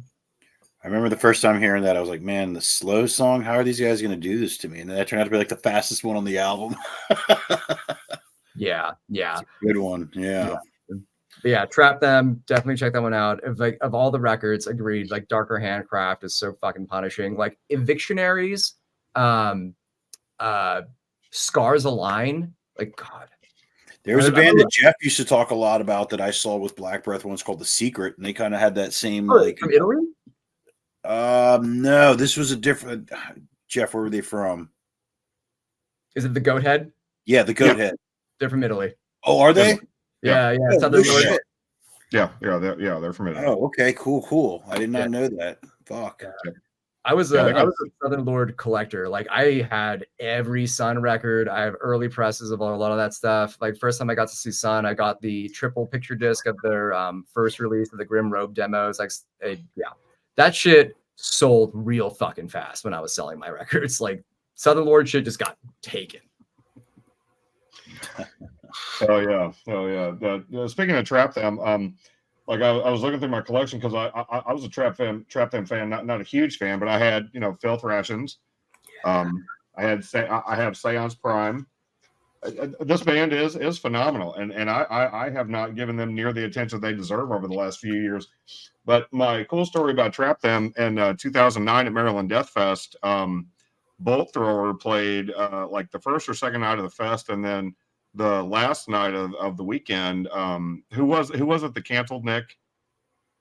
We were talking about this where Bolt Thrower played Inside the Sonar. They played a secret set that nobody knew about because somebody canceled. Somebody I can't remember who canceled. Some 90s metal band dropped off. They couldn't make it, so Both Thrower played and a secret show Inside the Sonar. Well, we had Melanie and I had inside information about this because we were staying with Ryan and Evan, who also lived with Adam Jarvis and Mark Kleppel, and we stayed with them that weekend in at their house.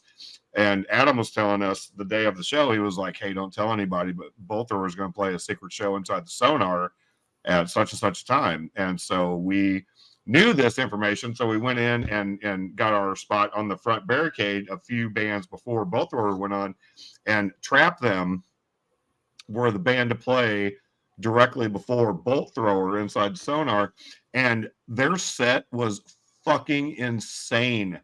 It was just so crazy, just their stage presence and their just the energy and everything was just so intense. At one point, I remember the vocalist like jumped off the stage and ran down the barricade into the bathroom.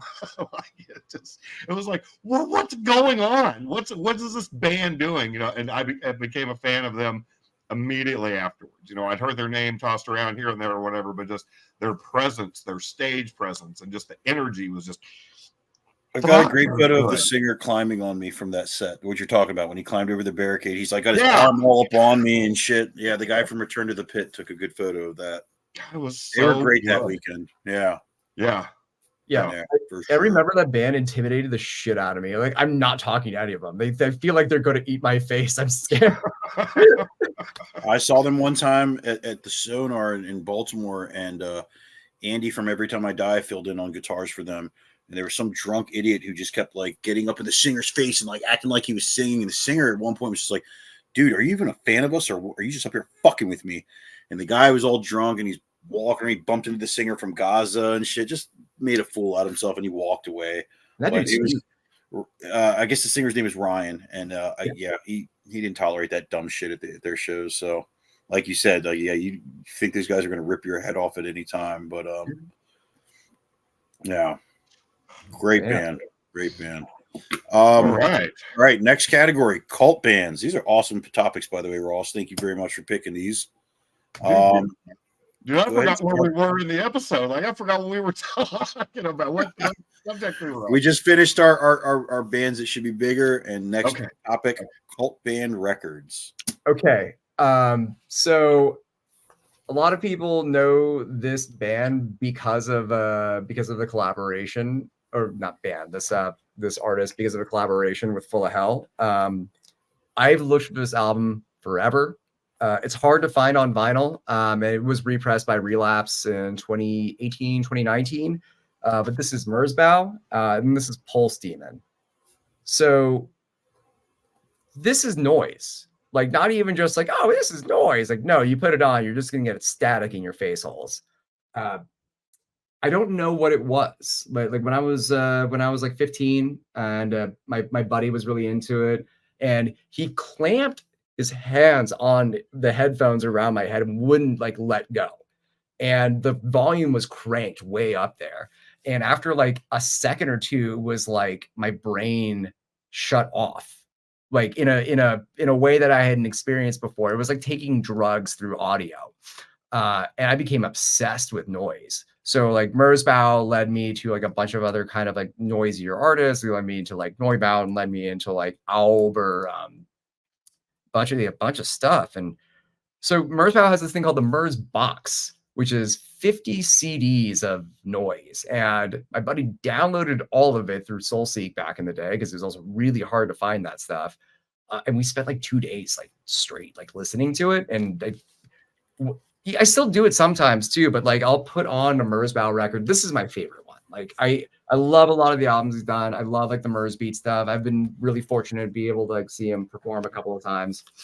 But this one, like, I don't know, I'll like turn all the lights off. I'll put like if I'm in like the mood for it, I'll like throw like a beanie over so I can't see anything, just total like sensory deprivation, and like throw this record on and just like be like on drugs. But it's just like look how shiny that shit is. That covers me. Jesus Christ. Yeah, and then the color variant's really interesting too. It's it's marked as what is it marked as? It's a custom quad with splatter. So split into 4 sections, a splatter, and then like that oh, you nice. I like that. Yeah, and it's like kind of transparent. That's cool. Yeah. It's an awesome piece, and like I'm so happy like I can actually own this record. Very cool. Fuck yeah, dude. Yeah. That's awesome looking. Yeah, I've always seen that T-shirt, and I guess the only reason I know that person exists is because he did a collab with Full of Hell. But it's some good stuff, man. I love that album art. That's just very trippy.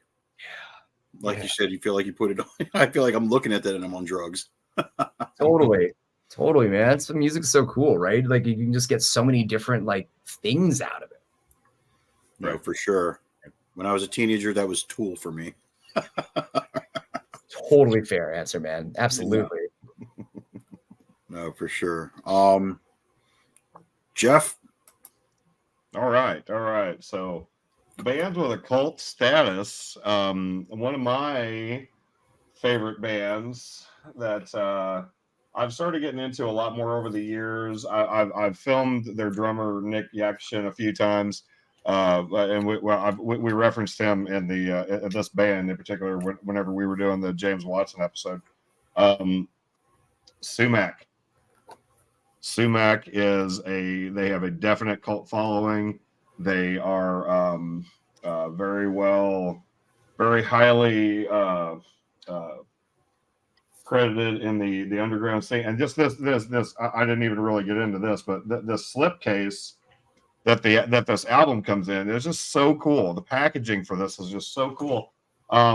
This is their May You Be Held album, and not only does it have the outside slipcase, but the inside also has this whole aesthetic thing going for it. This band is so good. This could almost be in the category of bands that should be bigger, but as far as like the cult following aspect of music, they absolutely have one, because I mean their fans are dedicated fans. Absolutely, you cannot badmouth Sumac, and I believe Nick has had this. You were telling me that whenever they were in Baltimore and Adam Jarvis was going to see him, he's like, "You're not going to go see Sumac." Like, people that are enthusiastic about this band are very enthusiastic about Sumac. It just, they are so good. And their album artwork. I mean, just the artwork for these albums is just phenomenal. Just so good. They're so heavy and sludgy and just so good. This is their debut, The Deal. I believe this was right after the ISIS stopped being a band and Aaron Turner started Sumac. But yeah, this is a definite band that you should check out if you're unfamiliar, if you like heavy, sludgy, and just heavy. I mean, god damn heavy. One of the loudest bands. Nick is one of the heaviest hitting drummers I've ever filmed, ever watched. Just this band is so good. Cult of Aaron Turner, man. Cult of Hydra Head. Yeah. Yeah, absolutely. But yeah. Sumac's such a great band, man. Like every project, each Another of those one. members done, right?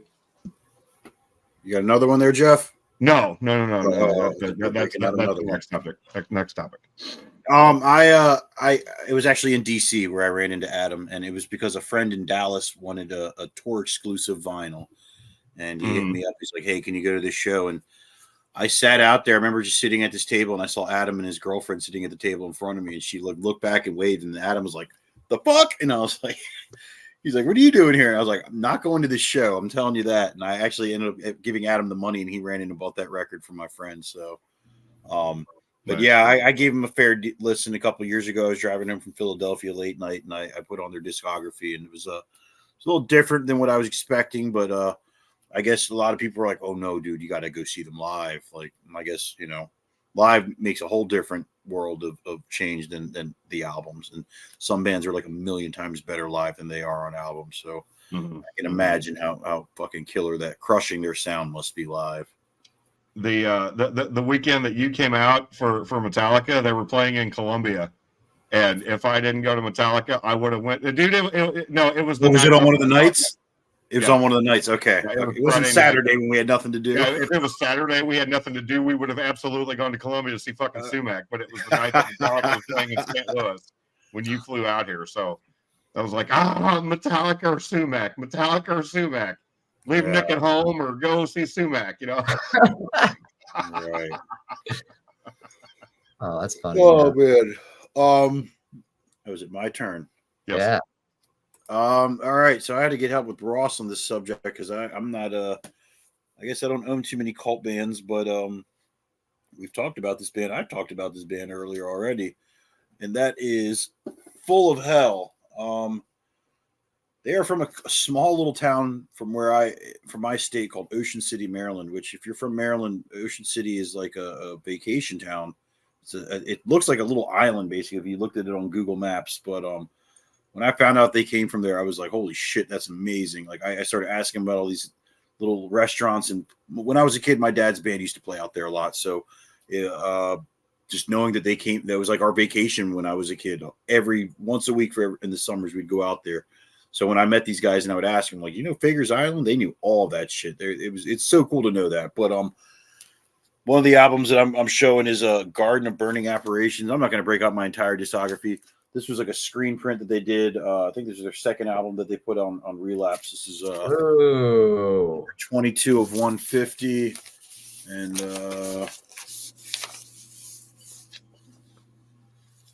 dude. Yeah. I think they made it clear that they were going to do like the clear and then the gold ones when they did this album. But yeah, cool screen printed cover. They're very good at doing stuff like that for their fans, like DIY releases like that, and that was awesome. The second thing that I got of theirs, this is kind of funny. This is a test press of Amber Moat in the Black Vault, and this was put out by Bad Teeth Recordings, which is John from Weekend Nachos label. But the front of it is Weekend Nachos worthless cover, and then the other side is format. That's amazing. But these are like the two little neat, rare, Full of Hell stuff that I got. I don't have nearly as much as like there's people out there. There's a guy I'm friends with on Instagram or on Facebook who he sold most of his collection, but he had like every tape, every test press, everything that they put out he had, and it's quite an impressive collection actually. But yeah, some of these things that I have are I love Full of Hell. They're a cool band. Dylan is, like you said, one of the nicest dudes. Dave Bland, I do not believe that man is a human being just because of how he plays. Fucking insane. Sam is one of the greatest dudes I know. He's such a fucking nice guy.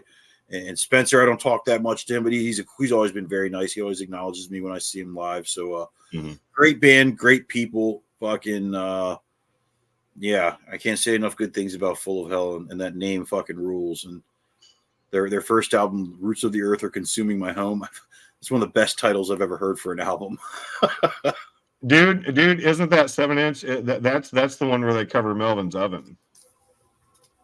Maybe. I don't think I have a track. Sure there's a Melvins cover on that. I'm pretty sure that's the okay.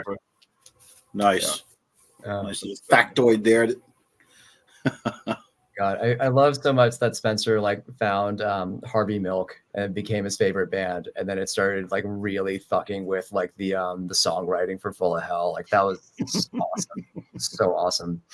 Those guys are great, man. Like, and the first time I got to see them was the first and only time I had ever gotten to see. Man, I hate when I can't remember the fucking band. And it's a band I really love. Power Violence band from Providence, Rhode Island. Damn it. I'm trying to think of it. I know who you're talking about too. Yeah. They had the Armageddon Records, the record store in Providence. In Providence. God damn it. I feel like a fool, but I know who you're talking about, and I can't think of it. I'm drawing such a blank right now. Damn, they played Death Fest a couple years ago, Jeff. They went on tour with I Hate God when Randy Blythe was doing vocals for him, and I can't think of who this. Right? I'm thinking of the same band, right? They started that fight with fucking with Seth Putman. God. What's funny is I remember the band from the fucking Pig Destroyer who just buys you, but who is that? Come on, like they played Death Fest a couple times. They just played it, I think, like 2 years ago. But yeah. So it was their fucking tour. Drop Dead. God damn it, Drop Dead. Drop Dead. Yeah. Jesus Christ. I was volunteering at the Shea Cafe in San Diego, and we had Drop Dead playing, and Noisem and Full of Hell were the openers, and Jesus fucking Christ. Like, what a goddamn show. Like, everything was so brutal and so bloody. And Full of Hell, like, as much as like I've been waiting to see Drop Dead for so long, Full of Hell took the fucking show. Like, they fucking took that show. Dylan is a demon that is trying to escape a human body while he's performing. And I feel like you can say the same about each of those members, except Spencer's are just in his hands. Dave is just, Dave is just the demon that's out there already. Dude, the thing is, they're all so fucking nice. Oh, it's the best. They're all sweethearts. Until they get on stage, it's like, this band is terrifying. And then, I get off stage and, let's hug. I remember like when they would start gigs, Dylan would be like, hey, we're Full of Hell. We're from Maryland. And then it was just like, yeah. Very cool, man. Those are cool pieces. Absolutely. All righty.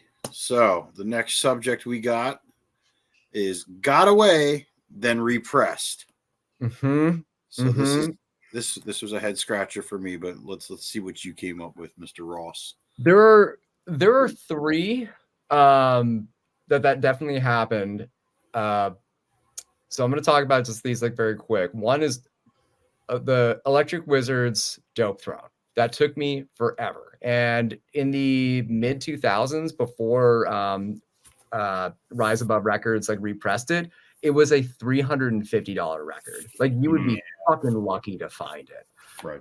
And so when they finally repressed that, it was like, oh, $45? Fine. Not $350. I'll take it. But yeah, if you guys remember too, like, there were all these jokes about like, is it a normal record price or is it a fucking Rise Above Records price? Because dude, homie from Cathedral like knew how to sell those goddamn things for as much as he could. Lee Dorian, yeah. This other group, Coil, huge fan, love them to death. Their records are insanely expensive. Coil is John Balance and Peter Christopherson. Peter Christopherson is one fourth of Throbbing Gristle. Throbbing Gristle being like pioneering experimental industrial. So Coil is like a really like deep cut, like very, very cult band, but their records sell for a lot.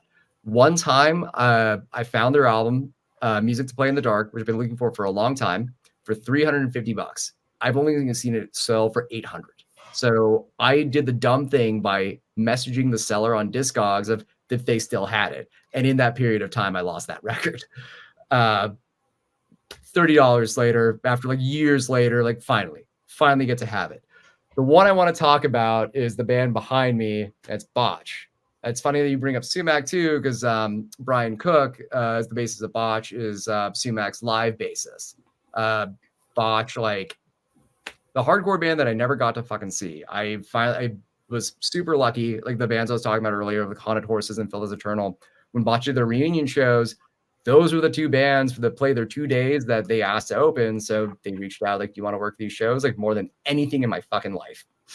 And the record that I will die by is We Are the Romans. And that album was expensive as fuck. It was repressed so many times. And every time it got repressed, it was selling for like triple digits immediately. So the time I actually got to get one of those, which I still very much have, I like this is mine. Like I am never fucking letting go of it. Like it is one of my favorite records of all time. And it just does something that like other records don't, like when you put it on, it's just like, go to this place where you can like not only be nostalgic, but like optimistic in anger. And I think that band just kills it so fucking hard. And seeing them perform after them not playing for 20 years, and everyone who had seen them beforehand was like, how did they get so much better than when they left? Like that band fucking rules. And We Are the Romans is definitely my like choice for the one that got away that I was finally able to get. Nice, dude. Nice. Yeah, I've heard of a talk about the album, and I've never taken the initiative to listen to it, and I suppose I should. Yeah, it's just a good one, man. It's real good. Awesome. That whole era of like, if you're like into like, all those bands, Dillinger, Every Time I Die, that like super like mathy, but really hyper aggressive. That wasn't annoying, because there was a few of those bands that like were kind of annoying sounding in that genre. Absolutely, yeah. I know. Yeah, there's too many of them, and they get too much attention, and I'm like, this band is so fucking terrible. Like, shut up. I agree, man. Like, we're allowed to have our opinion about bands. Like, I'm not gonna shit talk bands I don't like because it's my opinion is my own. But like, dude, I fucking hate some bands a lot, and it drives me crazy that they're bigger than as big as they are. No, for sure. There's. I keep my mouth shut about it because I used to hate it when people would run their mouth to my face about how shitty Ghost is. And I'm like, all right, cool. At one period, it felt like it was the most popular thing in the world to get on Facebook and talk shit about Ghost. And I'm just sitting back trying to enjoy this band. So, I know the feeling of it. So, like, I pretty much refrain from talking shit about bands because I don't want to fucking – at some point, you're going to piss somebody off. Like, I know it's just somebody's opinion, but people do take offense to that shit pretty quickly. So, rather than being like, oh, that band fucking sucks, I'm just like – not a fan. Yeah. But I will definitely sit here and say that there are a couple bands out there that are absolutely fucking garbage. And, yeah, no names will be named. I'll say the one name. I hate Journey more than any band on the planet. I fucking hate Journey. Dude. Well, my boy. Dude, you guys got to keep it down. We were going to have Steve Perry as our next guest. Steve Perry.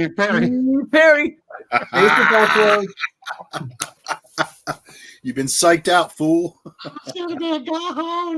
Oh, man. All right, Jeff. The humongous egos. Right. Ross, I love that you hate Journey. Oh, it warms my heart. Warms my heart. Makes me so happy. And Melanie muttered something in the background whenever we went off on that. So I don't care. I'll probably be sleeping on the couch tonight, but worth it. Okay, so anyway, my album that I do not own the original pressing for, but got repressed and I now own. This is a copy that I just kind of found by accident. There was a record store in Columbia, which is somewhat local. It's like a 20-30 minute drive from me. But it was record store day in 21 or 22, I think. And I was just kind of going around to record stores, just kind of see what everybody had. And I just happened to find a second pressing of the debut Tenacious D album. This is fun. This is not metal. This isn't doom. This isn't underground. This isn't, ambient, whatever. This is just a fun fucking record. It is so good. The debut from Tenacious D, a lot of skits, a lot of comedy, a lot of memories in this album for me. This is the only Tenacious D album that I really care for. I've heard the other ones, and it's just kind of okay, it's funny, it's comedy, blah blah blah. But this is really, I mean, this is like one of my go-tos. If I can't find anything else to listen to, I will put this on and just be entertained because it is such a good record. This was originally released in 2001. It was repressed in 2013, and I own the 12th anniversary edition of the greatest and best debut album in the world. It's a good one, and I'm happy to own this. And they repressed it again in 2022, and I own that as well. But yeah, whenever I found this by accident, like I said, I wasn't going looking for it. I just kind of, oh my god, I own this now. Yeah, this is one of my favorite albums to have on vinyl, and this has been spun more times than I should admit to in public. But yeah, I love the debut album from Tenacious D. Dude, that is one of the greatest albums of all time. Right? I'm just curious, Jeff. Greatest debut album of all time. Why didn't we talk about this on the debut albums episode? Because there were so many other debut albums to talk about, That was not fair. Put that sticker up, and I'm like, what? What is this I'm seeing? The greatest debut? Yeah, and I forgot about the hype sticker. Otherwise, I would have been that's awesome. A bonus. At the end of the episode, be like, oh yeah, this, by the way, greatest debut album. But just, I mean, the drive-through skit and Fuck Her Gently and just everything is just such a good album. Man, good album. My wife and I listen to that album a lot. As funny as dude, I listen to a lot of music, a lot of weird bands. Like my favorite bands tend to be super like out there and stuff. Streaming services have told me the band I listen to the most by far is The Lonely Island. Oh, the Andy Samberg thing. Yeah.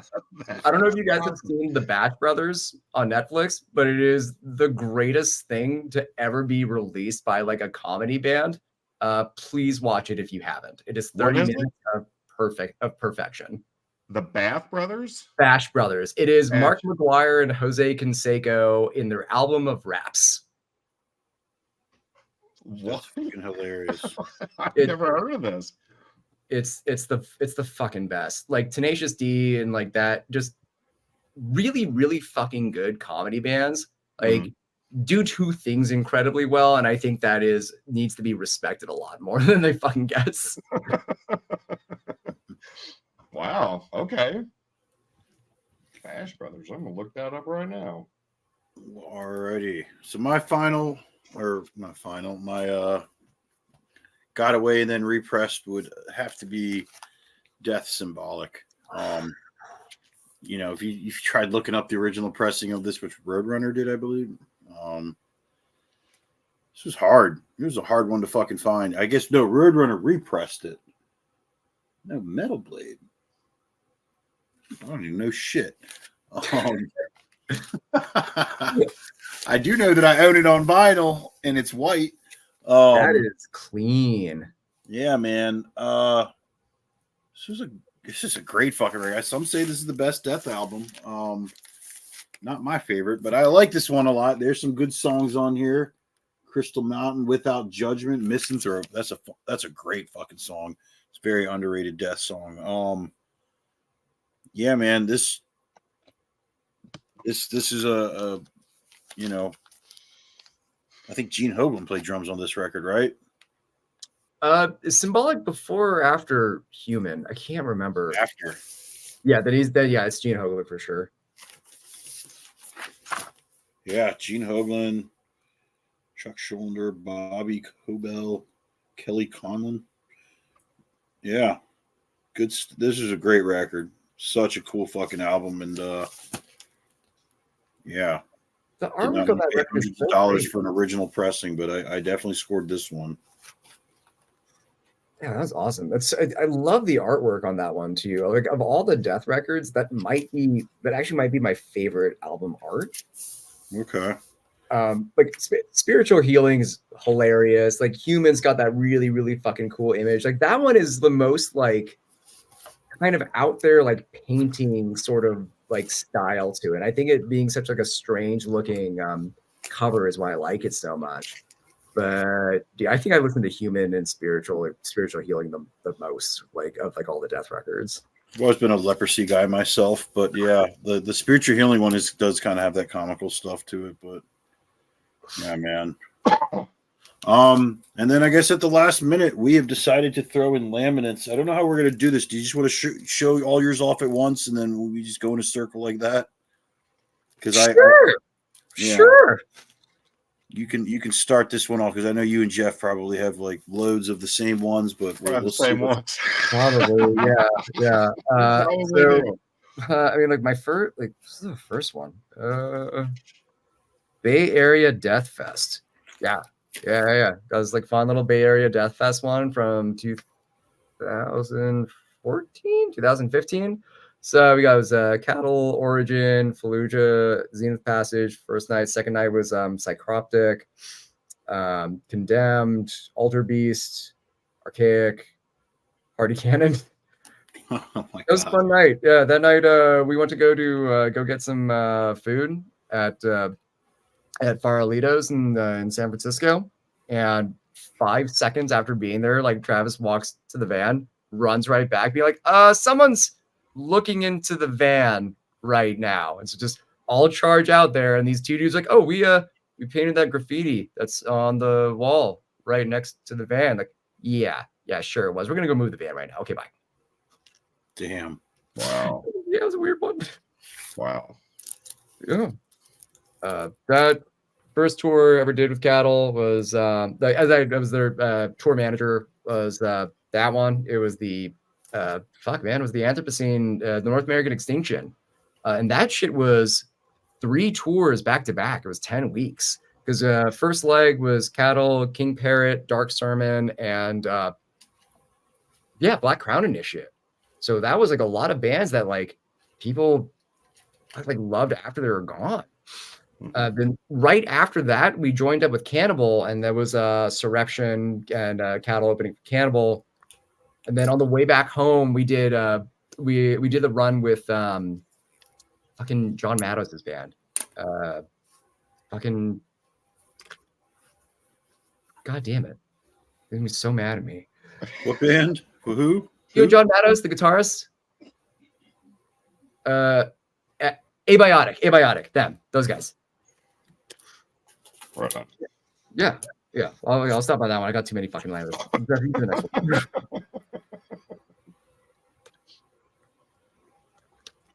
All right.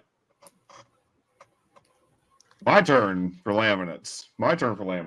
Now, the first one isn't necessarily a tour laminate, but it is one of the coolest experiences I've ever had. Out of the many times that I've seen Primus over the years, my first show with them, my first time I saw them was in 94 or 95. They were playing a hippie festival with Neil Young, and we've been through all this. I did the VIP thing for the Ambushing the Storm tour, where I got to do the meet and greet with Primus. Got to ask them a few questions. I got my picture taken with Les Claypool. It was fun. This isn't, like I said, a tour laminate, but one of the coolest things that I've done, and it's a cool keepsake to have in the laminate style. Another random one that I grabbed was the last time I saw Origin on the 2022 tour with Abysmal Dawn, Tombs, and Killiterus. They played in Lawrence, Kansas on June 15th. And at the end of the show, if anybody was still inside the venue, then Paul Ryan was just throwing around laminates and said, "Here, take these laminates because we don't need them anymore." But I got one at the beginning of the show because I was doing a live stream of John Longstreth. Nice. Yeah, boys of mine. And my favorite one that I'm going to show, this one was picked out specifically for this episode. Oh, man. Yeah. That's the last one I got from Ross. That was the last tour I did. That was a great time, man. Except for the fucking full of hell getting their shit stolen part. Yeah. The Melanie and I drove to New Orleans on November 25th, it looks like, at the parish at the House of Blues, and it was before Full of Hell was there. Yeah, we got to see Full of Hell because I was thinking about the show that I flew out to San Diego that I saw before Full of Hell, whenever it was forget who all was on that tour. Artificial Brain, Full of Hell wasn't there Revocation. yet. That was actually my favorite tour ever, and I have that laminate right here. That was the Inhuman Beings tours. Cattle, Revo, Full of Hell, Artificial Brain. Yep. Great lineup. But yeah, Melanie and I drove to New Orleans, and whenever we got into town, we checked into the hotel, and then the venue was just like, a block or two away. So Melanie and I hit up Ross and said, "Hey, we're in town. Can we swing by the venue?" And we did. We went out front, and as soon as we got there, Ross was waiting out front with all access passes for the both of us, and this was the last tour that I got to see Ross with Cattle Decapitation. This means a lot to me. I don't know where this thing came from. I know it's not on a lanyard like laminates mostly are.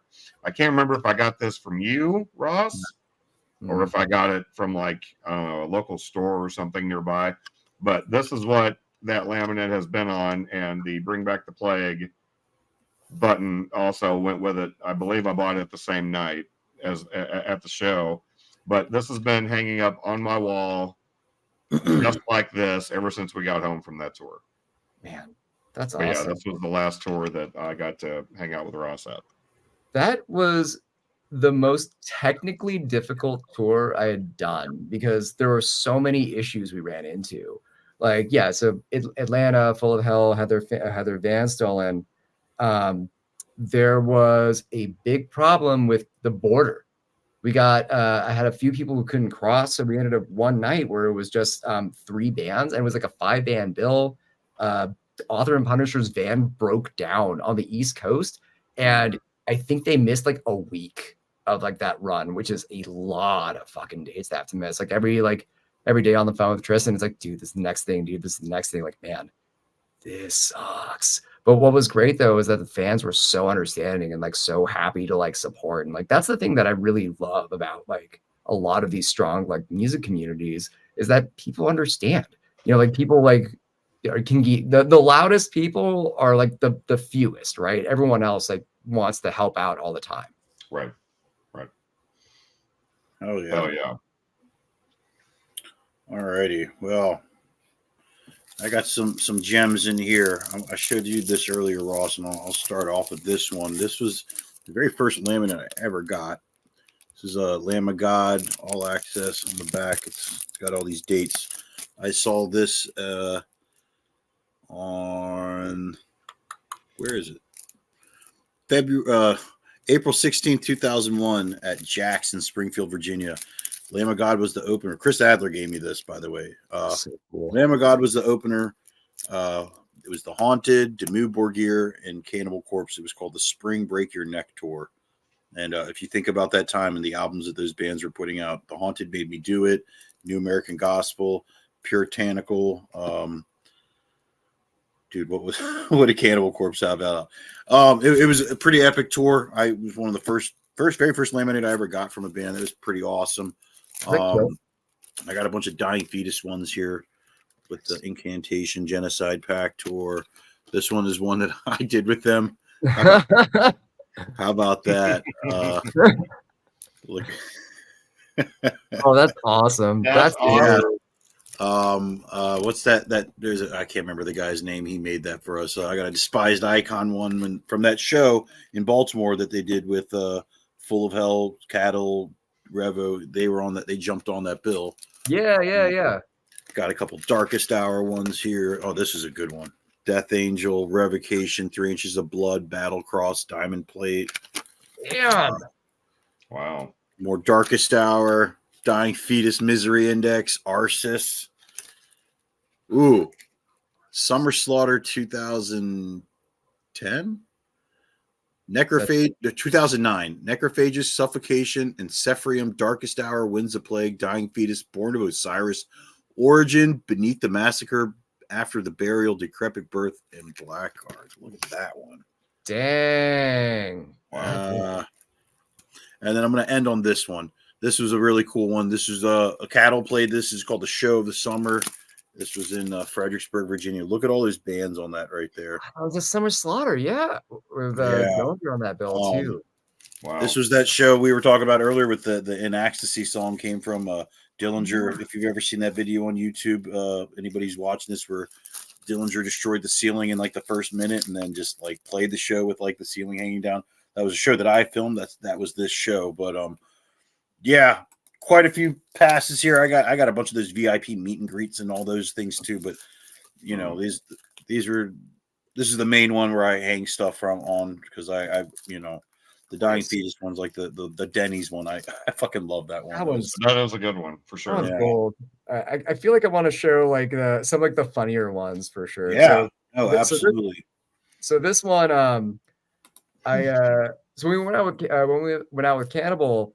Their main merchandiser is like famously like very serious. Like really takes like don't fuck around, get your job done right. And we ended up like becoming friends and he asked me to fill in for him on a tour because there was like 2 weeks he couldn't go out. So joined them, and partway through they'll change laminates just to make sure that people aren't like fucking like making their own, because they'll have like different sets of laminates throughout a tour. So they passed out these ones. So this was Cannibal Corpse, Obituary, Cryptopsy, and Abysmal Dawn. They made it say no access. So to fuck with me, they would tell venue security if someone has a no access laminate, they have no access. So there were a couple of times where it was like, guys, do you want me to help make you guys money or not? Let me the fuck in. Right. Oh my god, that's so funny. That's a good one. So like what we talked about earlier, right? Like this lineup, like this was my favorite tour I've done. Just because like there was there were so many tours out. Like there were like really, really huge packages, and we were outselling everything. This was 2017. It was the Inhuman Beings tour. It was Cattle, Full of Hell, Revocation, Artificial Brain. And that tour, like all of us like became like one like unit, you know, like it wasn't like a bunch of bands on tour. It was like we were all on tour together. Right. Those shows were so fucking, they were so great, man. Like we did so many gigs where it's like, I don't think we're gonna like draw a lot tonight. Sold out. And it was just awesome, man. Like Full of Hell, seeing them get to be like so excited, you know, like they would always like talk about like, you know, they grew up like listening to a bunch of like 31G San Diego stuff. So being asked to like go on like that Cattle run was like a huge like huge thing for them. And like we've all like everyone I've toured with on this run, like we've all remained like close. This one it means a lot. Like also all axes, because all axes. It's fun play on words. Also like all the different like artwork and the different logos representing the bands. Like this was such a like lightning in a bottle tour. Also, Handsome Dan had to pull double duty that night on that tour. So that was the first thing I thought of when I saw that lineup. I was like, cool, Dan's going to be playing twice. It's going to be great. Yeah, Revocation and Artificial Brain. At least he had like a little bit of a break in there. Yeah. Dude, Dan's a fucking trooper. He can pull it off if anybody can. I respect the shit out of that dude. He's a hard work. I just saw him a couple weeks ago with this band called Spite. Not the deathcore one, the black metal one from Brooklyn. So yeah, he's always doing shit, but he still does the Artificial Brain stuff. So that's awesome, man. Tell Gergie always say hi. I miss that dude. I talked to Bamberger like every once in a while, but reach out to Dylan like every once in a while and stuff. Like love those guys. Love that tour. Fuck yeah, dude. That's an epic tour, and good shit. All axes. When I saw Cattle in Philadelphia on that Amon Moth tour, apparently Travis had a laminate that nobody else had, and it had the little what is that the fucking Thor's axe or whatever you call it. I don't know.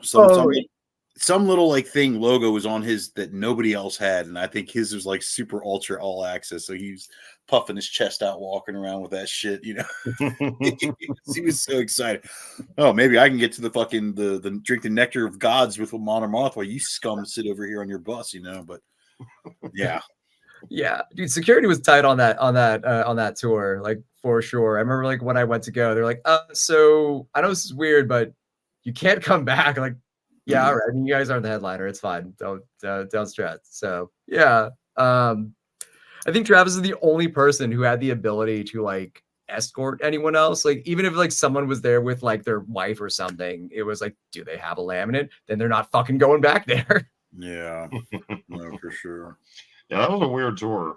Like the restrictions and everything was just like, why can I not get on stage for cattle? Like, I mean, I get it for a Monomarth, you know, I mean, I get it, but like, you know, they're just very.